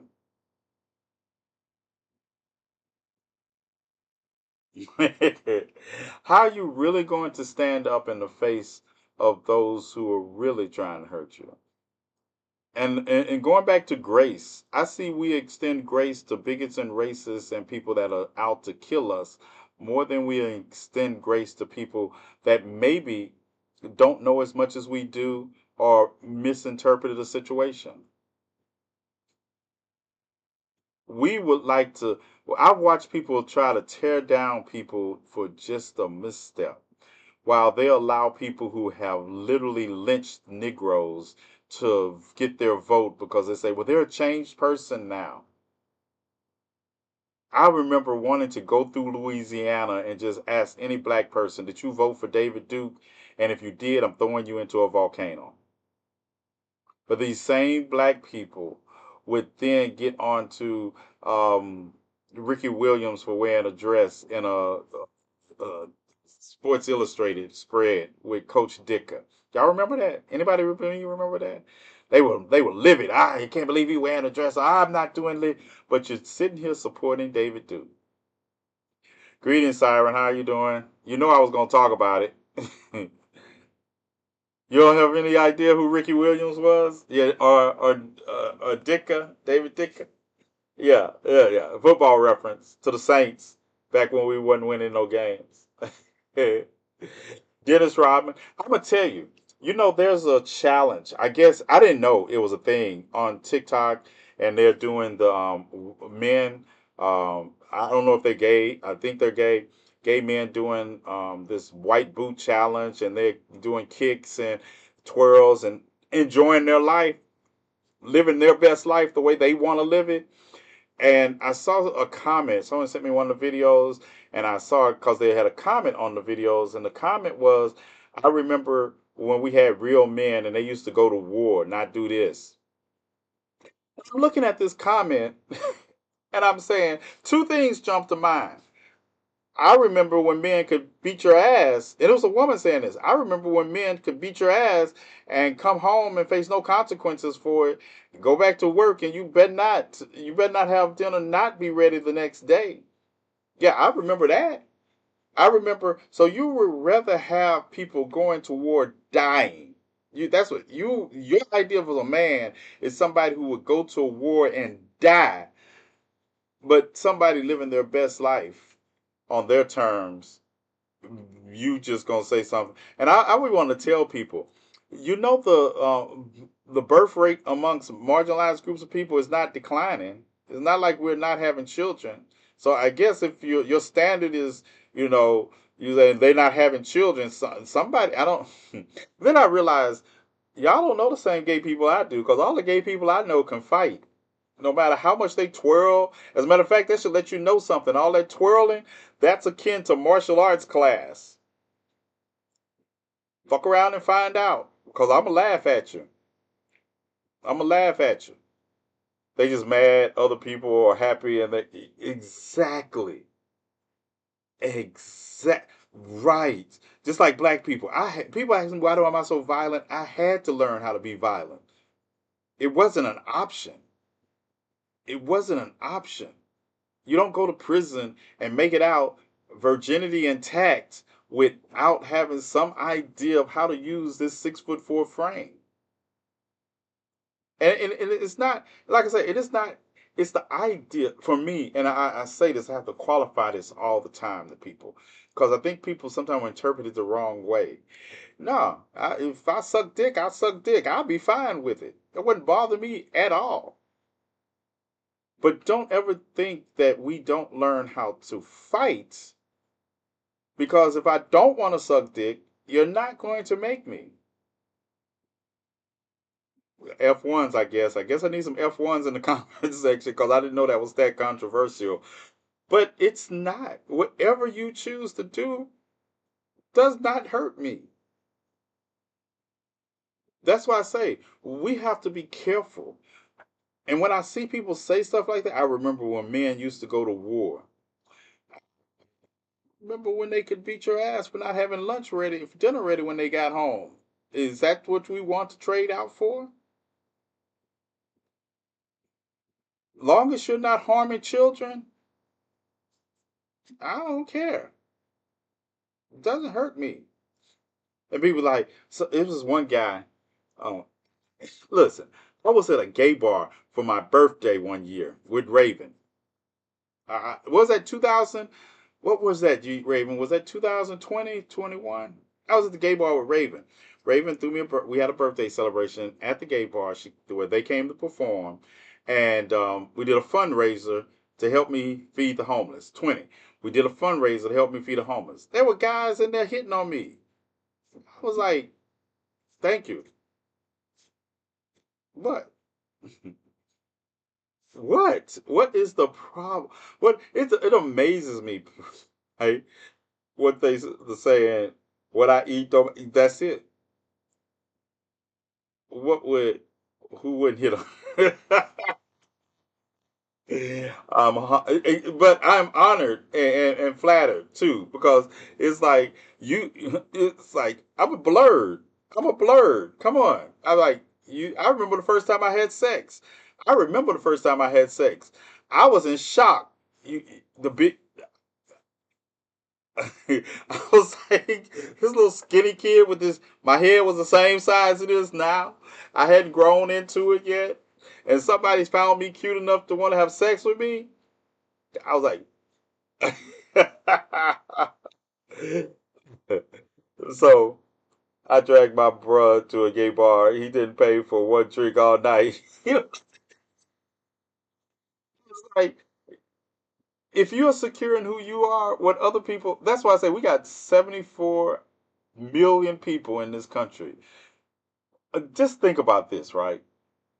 The Republican Party are so anti-LGBTQ, but their nominee for president is literally on stage talking about the size of another man's Johnson.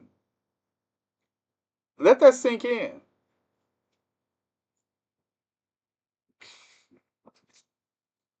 Just gonna let you marinate on that for a moment.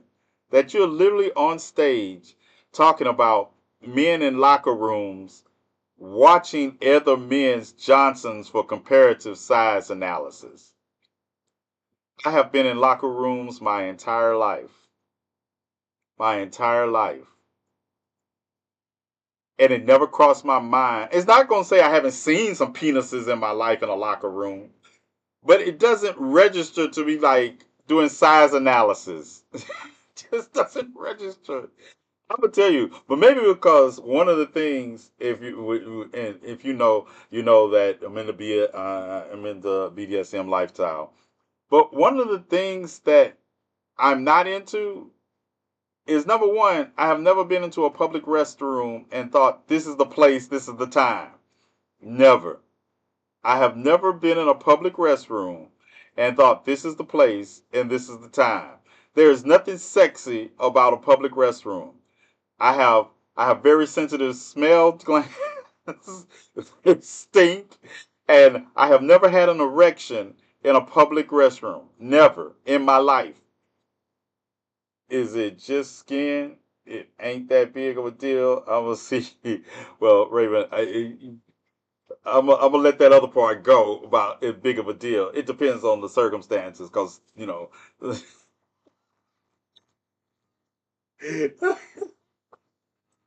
yeah, yeah.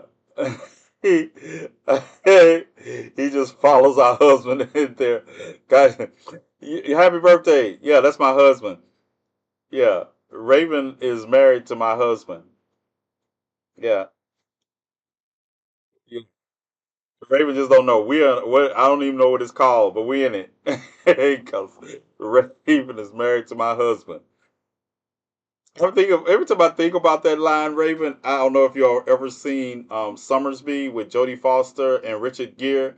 And Richard Gere's gone to the Civil War, and he comes back and he makes love to Jodie Foster the first night he gets back, and she's like, "Who are you? What did you do with my husband?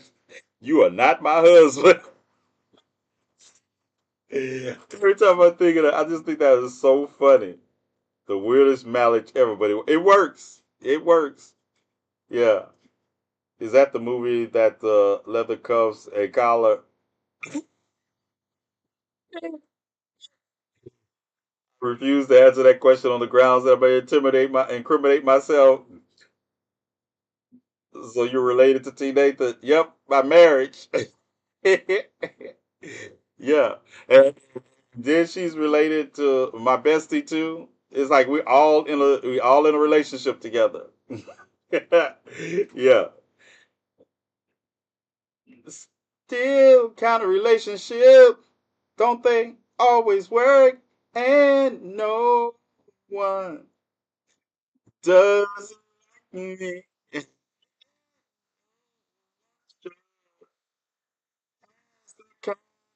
Appeal on me. Mm, whatever you want. Yeah, it's all right with me. Cause you got that whip appeal. I heard the narratives and the stories and all of that being spun now. I don't care. I don't care. Look, I said what I had to say about it, and it was over. It was over. At the end of the day, let me tell you, if me and my family have a problem, I got all kinds of ways for us to talk in private, and I chastise them in public about things that we need to be chastised in public about. But if it becomes too deep, they'll get a text message from me with a link in it, and we'll be in the back room fighting. But when we come out, they can still be mad at me. But you know what? They know I got their back, and I know they got mine. That's the kind of family I have. I have the kind of family we could argue with and disagree with, because at the end of the day, we don't ever argue or disagree with anything that's major. Sometimes we fight just to be fighting, just to be, if you have a brother, you understand that sometimes you fight just to be fighting. I used to take my brother's shit just because I like fighting with him. Cause no, I'm not gonna hurt him. It's not like you're not like you can fight with some people and you have no abandonment. So I'm gonna punch them as hard as I can. I couldn't punch my brother as hard as I could. It was always funny. We always fight. And then don't ever watch us fighting. That's what I be telling people. I be trying to save people in public from seeing my social media family fight with me, right? I be trying to save the people watching. Because people watching gonna say something and try to jump on the side, and then I'll be like, hold my beer. And I don't even drink beer. Because I just want to go in on them now. I'm the only girl with three brothers all over a foot taller than me, but younger. Fight while in chastity. Sometimes I gotta get on their nerves just to show them. That's it. And sometimes miscommunications happen. Sometimes it does. I taught the grandbaby how to say, "Catch these hands." These hands are rated E for everybody. Let's get it. 5 minutes until your big day, sir. Yeah, 5 minutes. Dun dun dun dun dun dun dun dun dun dun dun dun. Yeah, but yeah, that's what it is. That's what it's all about. So at the end of the day, sometimes, and remember this, sometimes you have to prioritize your peace of mind. What gift do you like? That's my cash app. That's my cash app. It's too late to send me books. I love books. I love books. But tomorrow is going to be ice cream and calypso. Yeah, yeah. Ice cream and calypso. No, I got it. I don't need a dog. Trust me. I have three of them at Raven's house if I need one. And then I have my baby back here. Where's my baby? Of course, my baby is on the chair behind me, so I can't scoot back. Are we gonna watch a movie on your birthday? Yeah, if it doesn't come up in time, yeah, we're gonna watch one. We're gonna do Halloween movies. I got to catch up for the 3 days that I was suspended.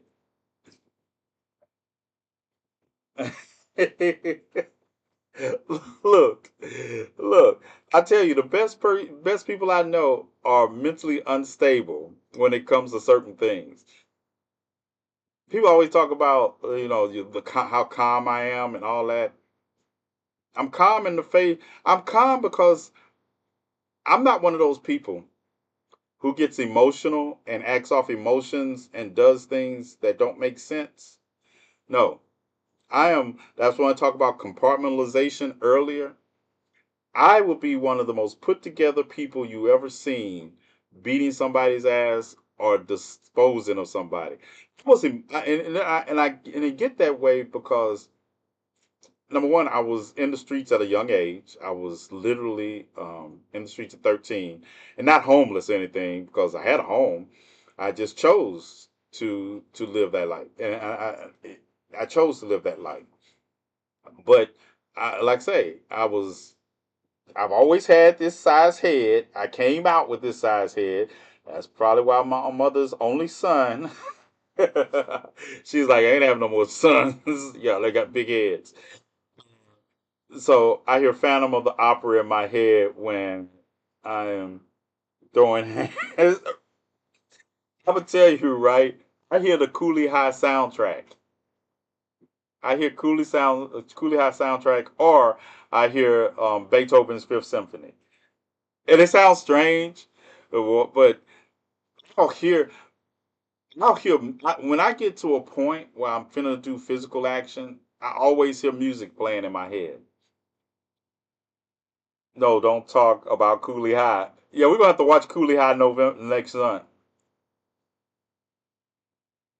I can't be crying. Yeah, we're gonna watch Cooley High next month. We got Cooley High. My movie's in November, and y'all gotta hang out with me. We're gonna watch Imitation of Life every November. I always watch Imitation of Life. You're gonna have to watch it with me. We're gonna watch in November in Christmas. We're gonna watch It's a Wonderful Life. We're gonna watch all those movies. Um, Ebenezer Scrooge. We're gonna do all those. Polar Express.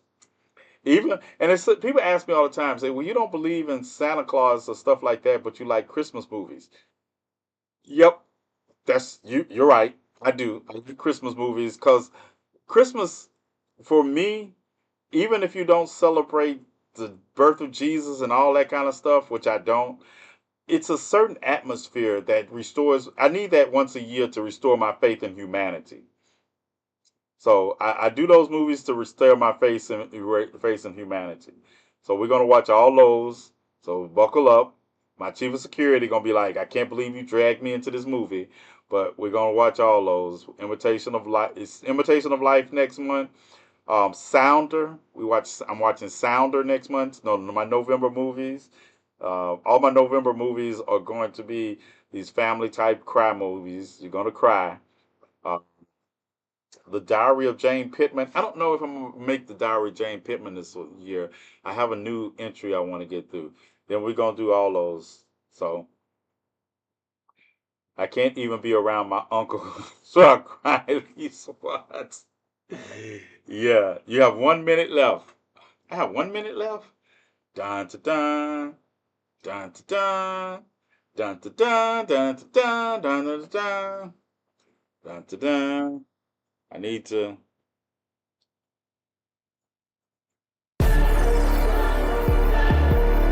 Yeah, yeah. These niggas talking about I'm on fire now. Yeah, I'm just getting warmed up.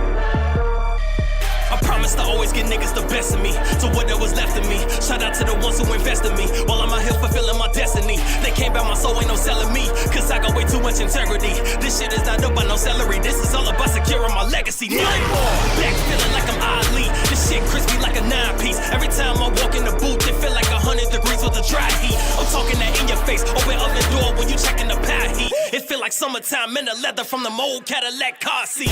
Tell your favorite label sign me. Cause beside the fact that I be going nuts. I'm probably hotter than your favorite rapper cause his music trash so it's flowed up. They posted me up on the source twice, now it got a nigga feeling glowed up. These niggas talking like I'm hot now. The truth is I'm just getting warmed up. You know they get shit. Yeah, I'm just getting warmed up. Happy birthday to me. Thank you all. Thank you all. Welcome to year 57. 57 years, 57 cycles around this star on this mud ball we all inhabit. That either we're going to either learn how to get along or we are all going to leave it. And yeah, 57. 57. Thank you all for the birthday wishes.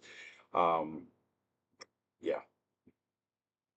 Centuries or eons. What's up, Pirate? Why you late?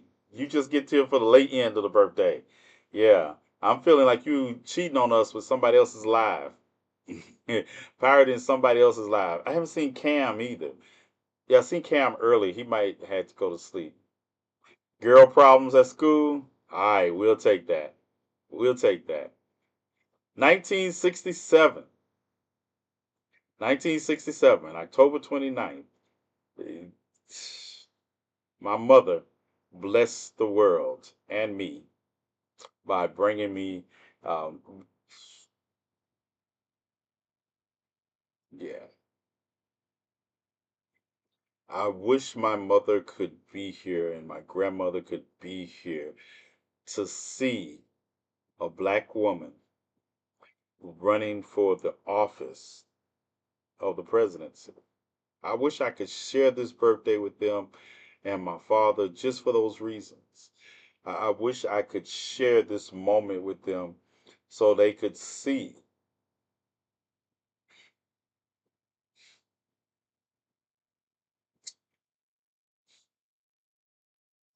yeah, that I'm here. You know, there's a time in our lives that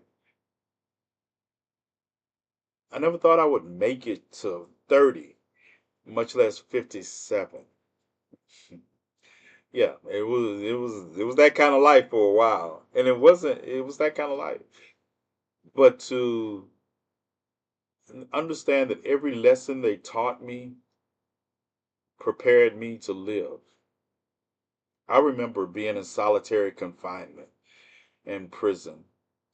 I just been in a fight, and I wound up getting 6 months of solitary confinement. And all I did is read, but I used to listen to the people around me that were also in solitary confinement and how they were just falling apart, how they were falling apart, how they were talking to themselves constantly, screaming of nightmares and all those things, right? And I remember the guards used to always come by. They would rarely check on those people like that were screaming and all that. But I'm like, I'm either reading a book or I was doing. If it was lights on, I was reading a book or I was working out. And look, and plus I came back because I was in my boxes all the time. I was always in my boxes, always warm in there. So I only put the orange jumpsuit on like when I had to go out in the yard. So any other time I'm stripped down to my boxes, got my little orange shoes on, and I'm working out or I'm reading a book, and they would always stop by and say, "Are you all right? You need anything?" Because they didn't hear from me. I only talked to them if I needed something, toilet paper or something. But I just never talked to like everyone jump up to the door and talk to them. And I was fortunate enough to have a mother and a grandmother and a father who taught me to believe in myself. No matter what situation you find yourself in, understand who you are. And that's the biggest thing I took away from that experience is that as long as I know who I am, everything else is all right. I didn't need, that's why sometimes people are, and it's like Raven and I just are like, we will not talk for 2 weeks, but we'll pick up the phone and we'll pick right up where we left off at. Because I have never been intimidated about being alone because I'm never lonely. You know, my parents and grandparents are always with me. Um, and that's what they taught me. So I give it up to them because I know I'm fortunate. I didn't realize I thought everybody thought like this for a long time, but my parents literally did not pass on generational trauma to me. That, like Raven's superpower is her ability to compartmentalize. My superpower is I don't have generational trauma passed on to me. I don't. I was allowed to be who I was without expectations of failed systems. Um, and that's the most important thing that my parents gave me. And every year at this time, I'm always reminded of that I am still here for no other reason than my parents and grandmother taught me how to be here. They didn't just teach me how to survive. That's another thing. So many of us are in just survival mode. My In that time in solitary confinement, I wasn't just surviving. I learned how to thrive even in that environment because I was expanding my mind. I was looking back on things that I have done in my life and how I need to navigate different, not how I would change those things, because it did no good to talk about how you would change something in the past because it doesn't change it. What I learned to do was come to grips. I've told Raven before we have this conversation, I don't have any regrets. I don't, because I truly love who I am today. I have, how people say they come to grips with their demons. That's why when people try to throw up my past at me like it's something I'm gonna run in a corner and hide about, I was like, I don't even wrestle with my past. When people say, "Oh, you did this," yeah, I probably did. Yep, yep, I most likely did that. I did it, and I could either live in the past in that moment, or I can say, "Hey, I learned, I moved on, I survived." One of my favorite sayings, I remember when people thought they were just having expose after expose on me. Like Raven told them, it's like, you all do know, you all could have Googled this in 5 minutes when y'all doing all this dragged out exposes, right? my life has literally been a public record. The good, the bad, and the ugly is literally Googleable. If you have questions about me, Google. Put in TNathan Fairley, Troy Nathan hyphenated Fairley, all that. It comes up. You don't have to look. So what in the hell do I look like running from a when I was on the run, I wasn't running from my past. I just didn't feel like going to prison at that time. Yeah, I was like, yeah, I know when they catch me, I'm going to prison, so I might as well see the country. I didn't know it'd be 10 years later, and I'm still out seeing the country. But I did that. So what does it look like, I'm son, say, if you don't come to grips with who you are, you will always find the future difficult to navigate. I had your full pass at the time it took to make a breakfast sandwich. Right. I have tried to Google T. Nathan's stuffing recipe. Yeah, I don't have a stuffing recipe. I miss my father so much. She never comes to spend time with me. I feel that. I feel that, Robert. I feel that for you. But understand, my your uncle is here. You need an uncle? I volunteer. I volunteer. The amount of people who have lived in the United States all their lives and never leave. Right, Junior, never left the United States. Look, I have seen people who have never left their county. I'm serious, Robert. You're a handful, but I got big hands. I got big hands. I have seen people who have never left their county. He still talks about it on the regular. He needs that dressing. You know what? Are we doing Friends and Family Day this year? Are we doing Friends and? I don't. I gotta check. I gotta check the schedule. I gotta check the schedule. But I will definitely. I went to a community college and they never left the community. I know people like that too. I can't even imagine there's an entire world to explore. Okay, we're doing something. We're doing something. We'll figure it out. That's another thing. I am not. People think I am a great planner, but sometimes I don't know what we're gonna do until the day before we do it. I don't. When it comes to when you have true friends and family, just even if we just spend time together and eat. I can't say bologna sandwiches because I don't eat bologna sandwiches. I'm gonna eat French fry sandwiches. It's just the time spent together. Petra, thank you, thank you. Oh, good. Oh, we need, and I need to be working on. I need to be working on the vehicle. I guess. I guess I need the vehicle. How much is gonna cost all this? Because we're gonna need. If we're gonna take, it's gonna be you. And is Kaiser coming?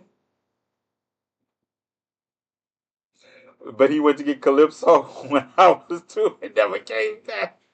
I fell in love with Calypso. We will have cashew chicken.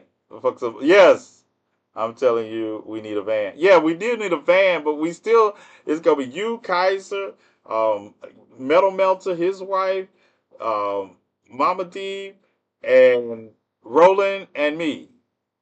So we got 7 so far. So we need to get an 8-seater van because we also need to be able to put luggage in it because we go. It is something. We'll figure it out. Like I say, we'll figure it out before March. I've been I've been to every Western European country from Italy to listen, Lily. People don't understand. And I can't tell people how to do it because it's illegal because y'all know I was on parole. But I was in Africa, right? I would go to Africa. I would go to Africa. I've been to Belize.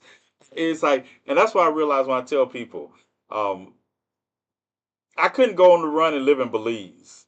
Everybody makes Belize sound like that's where they would go if they did something and they need to get away. No, I lived in Belize for 2 months, and I never want to go to Belize again.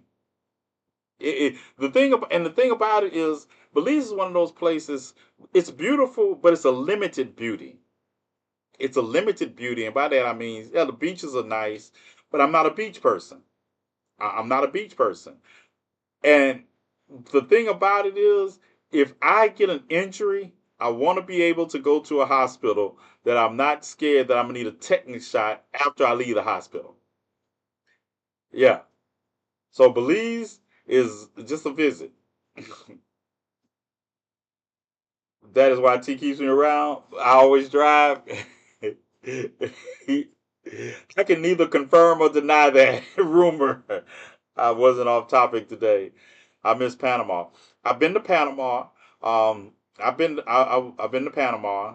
It's I remember the kids trying to sell me rotten fruit in Panama. It's my best memory because I bought the fruit anyway, right? Because I know they need.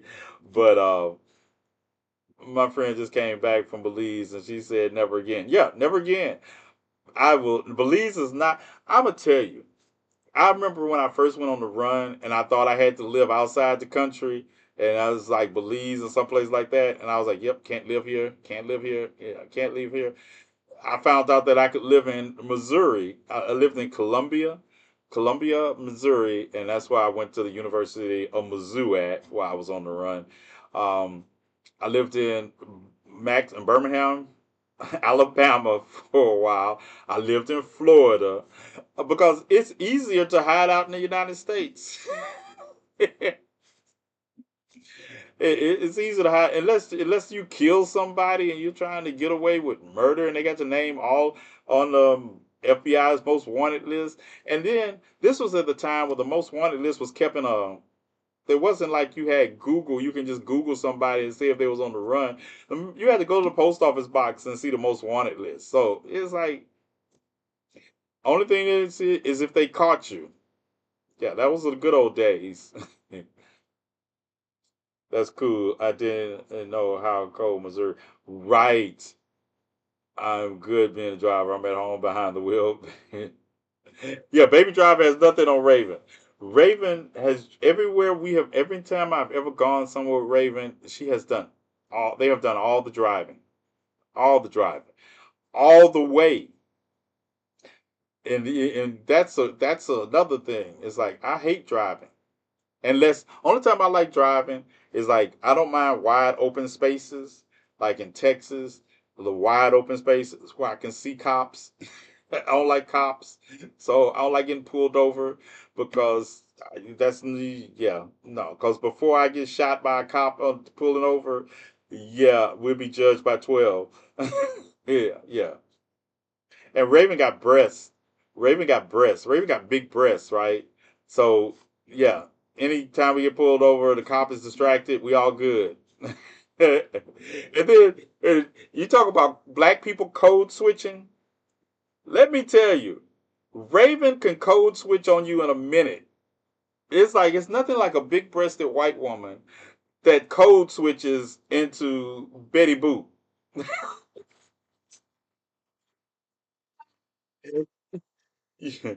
You don't have a car because if you don't, we should buy you. No, I have cars. I have a car. Yeah, I just don't drive. I have several nephews that I bought cars for. No, I don't need you to buy me a car because I'm not gonna drive it. I mean, and I do like Uber. I know I don't recommend it for everybody, but I do like Uber. I don't mind. It's different for a man than it is for a woman. I tell a woman shoot first, ask questions later in an Uber.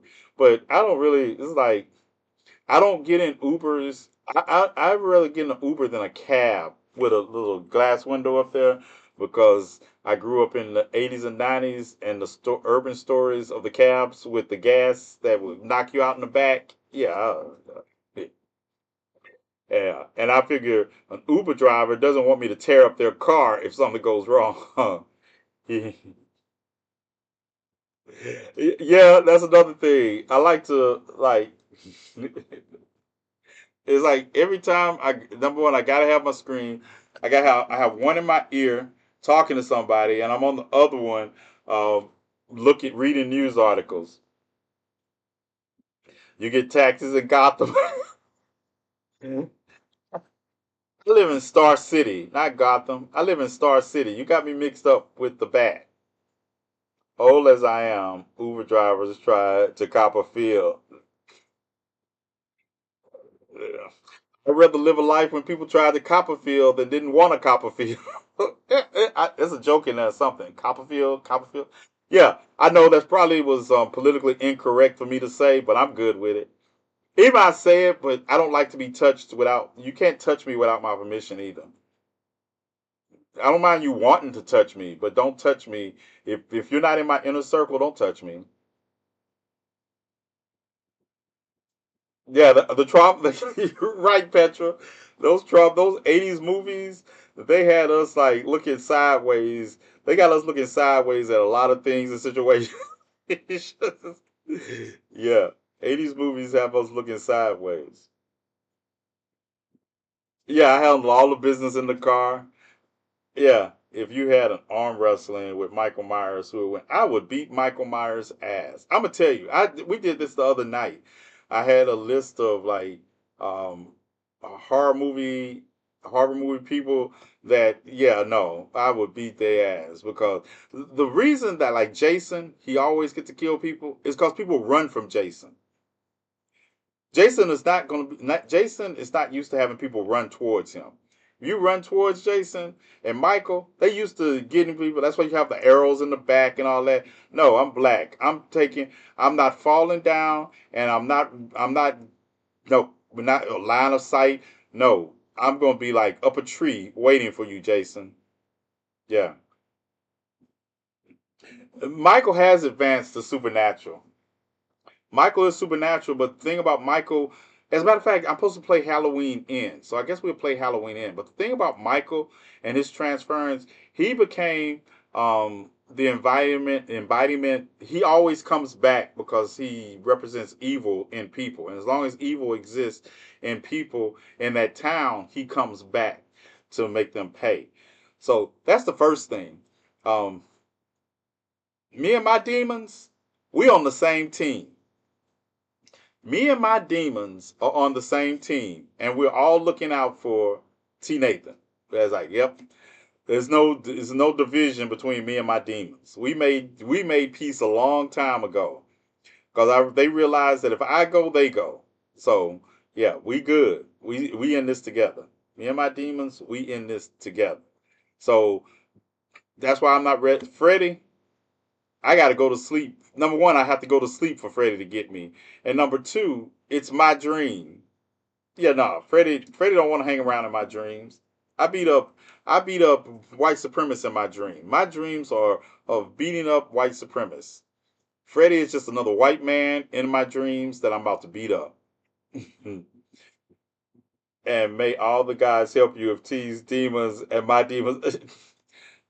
Raven, that's another reason why we can live close to each other, but we can't stay too close to each other because it would be like there's no talking down in our situation. You know how that you have people and they talk you down when you have the idea to go beat somebody up or do something.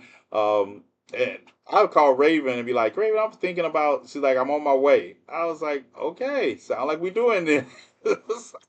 And by the same token, Raven does not call me to talk them down. I'd be like, dude, what you need? Do I need to meet you halfway there? Do I need to come all the way there? What? Uh, I don't need anything. I carry two pair of drawers on me in my bag, and I carry toothpaste and everything. Everything else is I'm good. As long as I can change, I got to change my drawers. As long as I change my drawers, I'm good.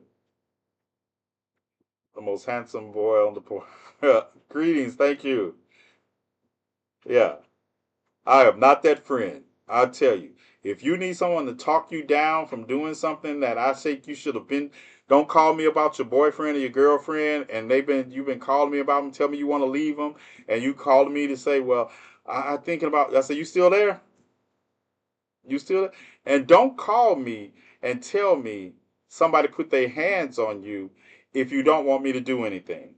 Keep it to yourself because all I heard was he hit me. Don't call the guy who put a guy in his trunk for hitting his and putting advances on his best friend and was going to bury him in the swamp in New York. Don't call me. I am not the guy. I don't have that kind of understanding. I don't have that ability. I don't. I know. This is when I tell you people, I can know if an invasion of the body snatchers happened. That's how you can tell if invasion of the body snatchers happened with TNathan. That's it. I would be scared of Candyman. I'm not scared of Candyman either. Candyman, it never made sense in Candyman because Candyman's grudge was against the people who did that to him. So Candyman wouldn't have been killing children. That's the difference in the urban myth in the movie. Candyman wouldn't have been killing children. He wouldn't have been killing innocents. That just wasn't how Candyman operates in the urban legend. Candyman is a nightmare to the descendants of racists and the slave masters that still engaged in the action. Candyman doesn't scare me. Freddy doesn't scare me in my dreams.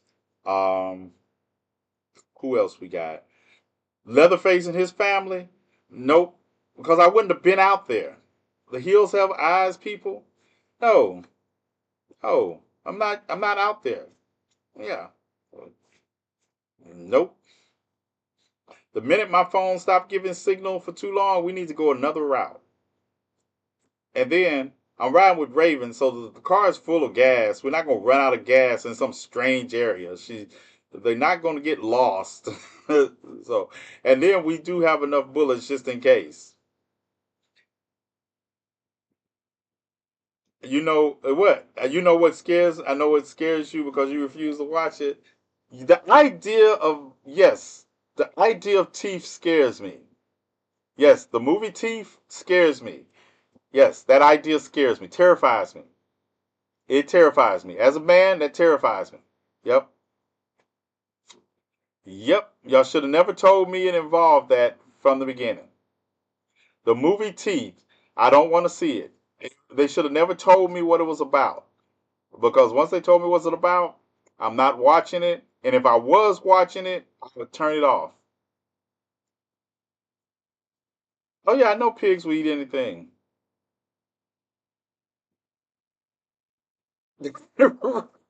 Right, Raven? We're gonna take the shortcut. No, we not. We're taking the long route. Yeah, I'm still traumatized from the front room. You know what? I need to. I should have cut this live off and just went to the main page. Let's split up. The first time I watched it, I surprised my husband with it. Nope, you're not surprising me with it. That's the fish. I told you all. I have deleted any reference to that movie from my bootleg movie list. So even if you can't convince me to watch it, but even if the body snatchers got in control and tried to play it for you all, they couldn't play it. Let's split up. Yeah. I'm gonna tell you, Junior, there's if I'm with somebody and I know they're gonna get me killed, yes, we're splitting up. Yeah, because you're gonna get me killed. Yep. Yep, I'm splitting up. Yep. I'm taking the people that are going to survive. We're going this way. The people who want to do stupid shit in the middle of nowhere, y'all go that way. We're splitting up. I ain't got time for people who are not gonna listen. If we got to be quiet, and you don't want to be quiet, talk about we ain't got to do this. What they gonna do? I'm throwing you to them. I'm not being with no one that can't get right. I'm not getting any stupid ideas. You got to go. If your stupid idea involves some complicated plan, and I'm like, Occam's razor. Occam's razor here. I don't need a complicated plan to fight zombies. I don't. I don't need a complicated plan that's gonna some part of your plan is gonna fall apart at a critical junction, and then we trapped. You got all us trapped. Nope, not doing it.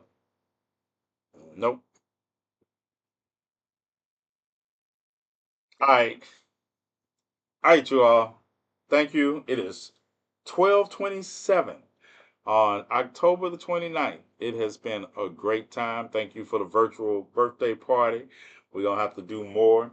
Um, soon, like I say, soon at what time is Penelope in here? What time, Chief of Security?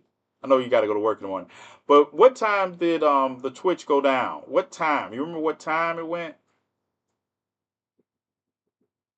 Do you know what time it went down? Because it'll be back up, I guess, 3 days, 72 hours after that. So I don't know. It went down after.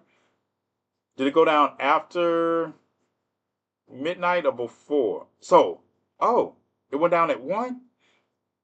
And it's supposed to come back up on the 29th? So that means it probably is up now. I should go check. Yeah, I should go check. Let me see if I can log into my Twitch account.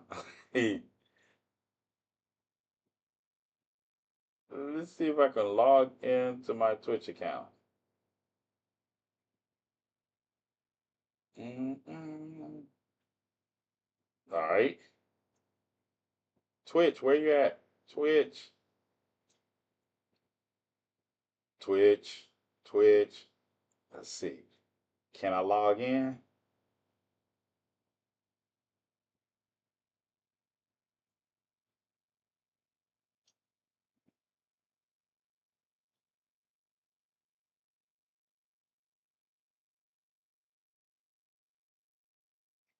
All right.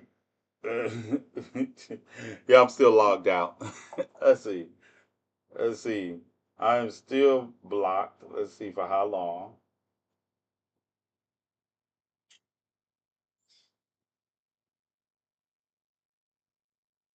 Uh,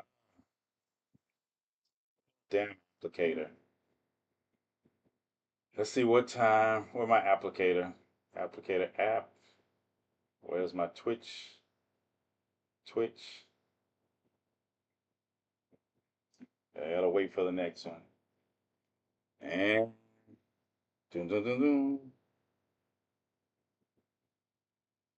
280. 280. 280. 280. Oh, there it is. Right there. 280.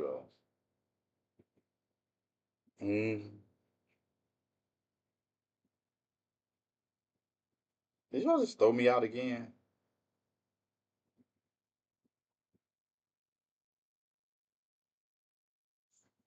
To view the enforcement and submit appeal, we log in. All right. I'm still logged out of Twitch. So guess I'm still suspended until later today. But as soon as I'm unsuspended, we'll get to some movies.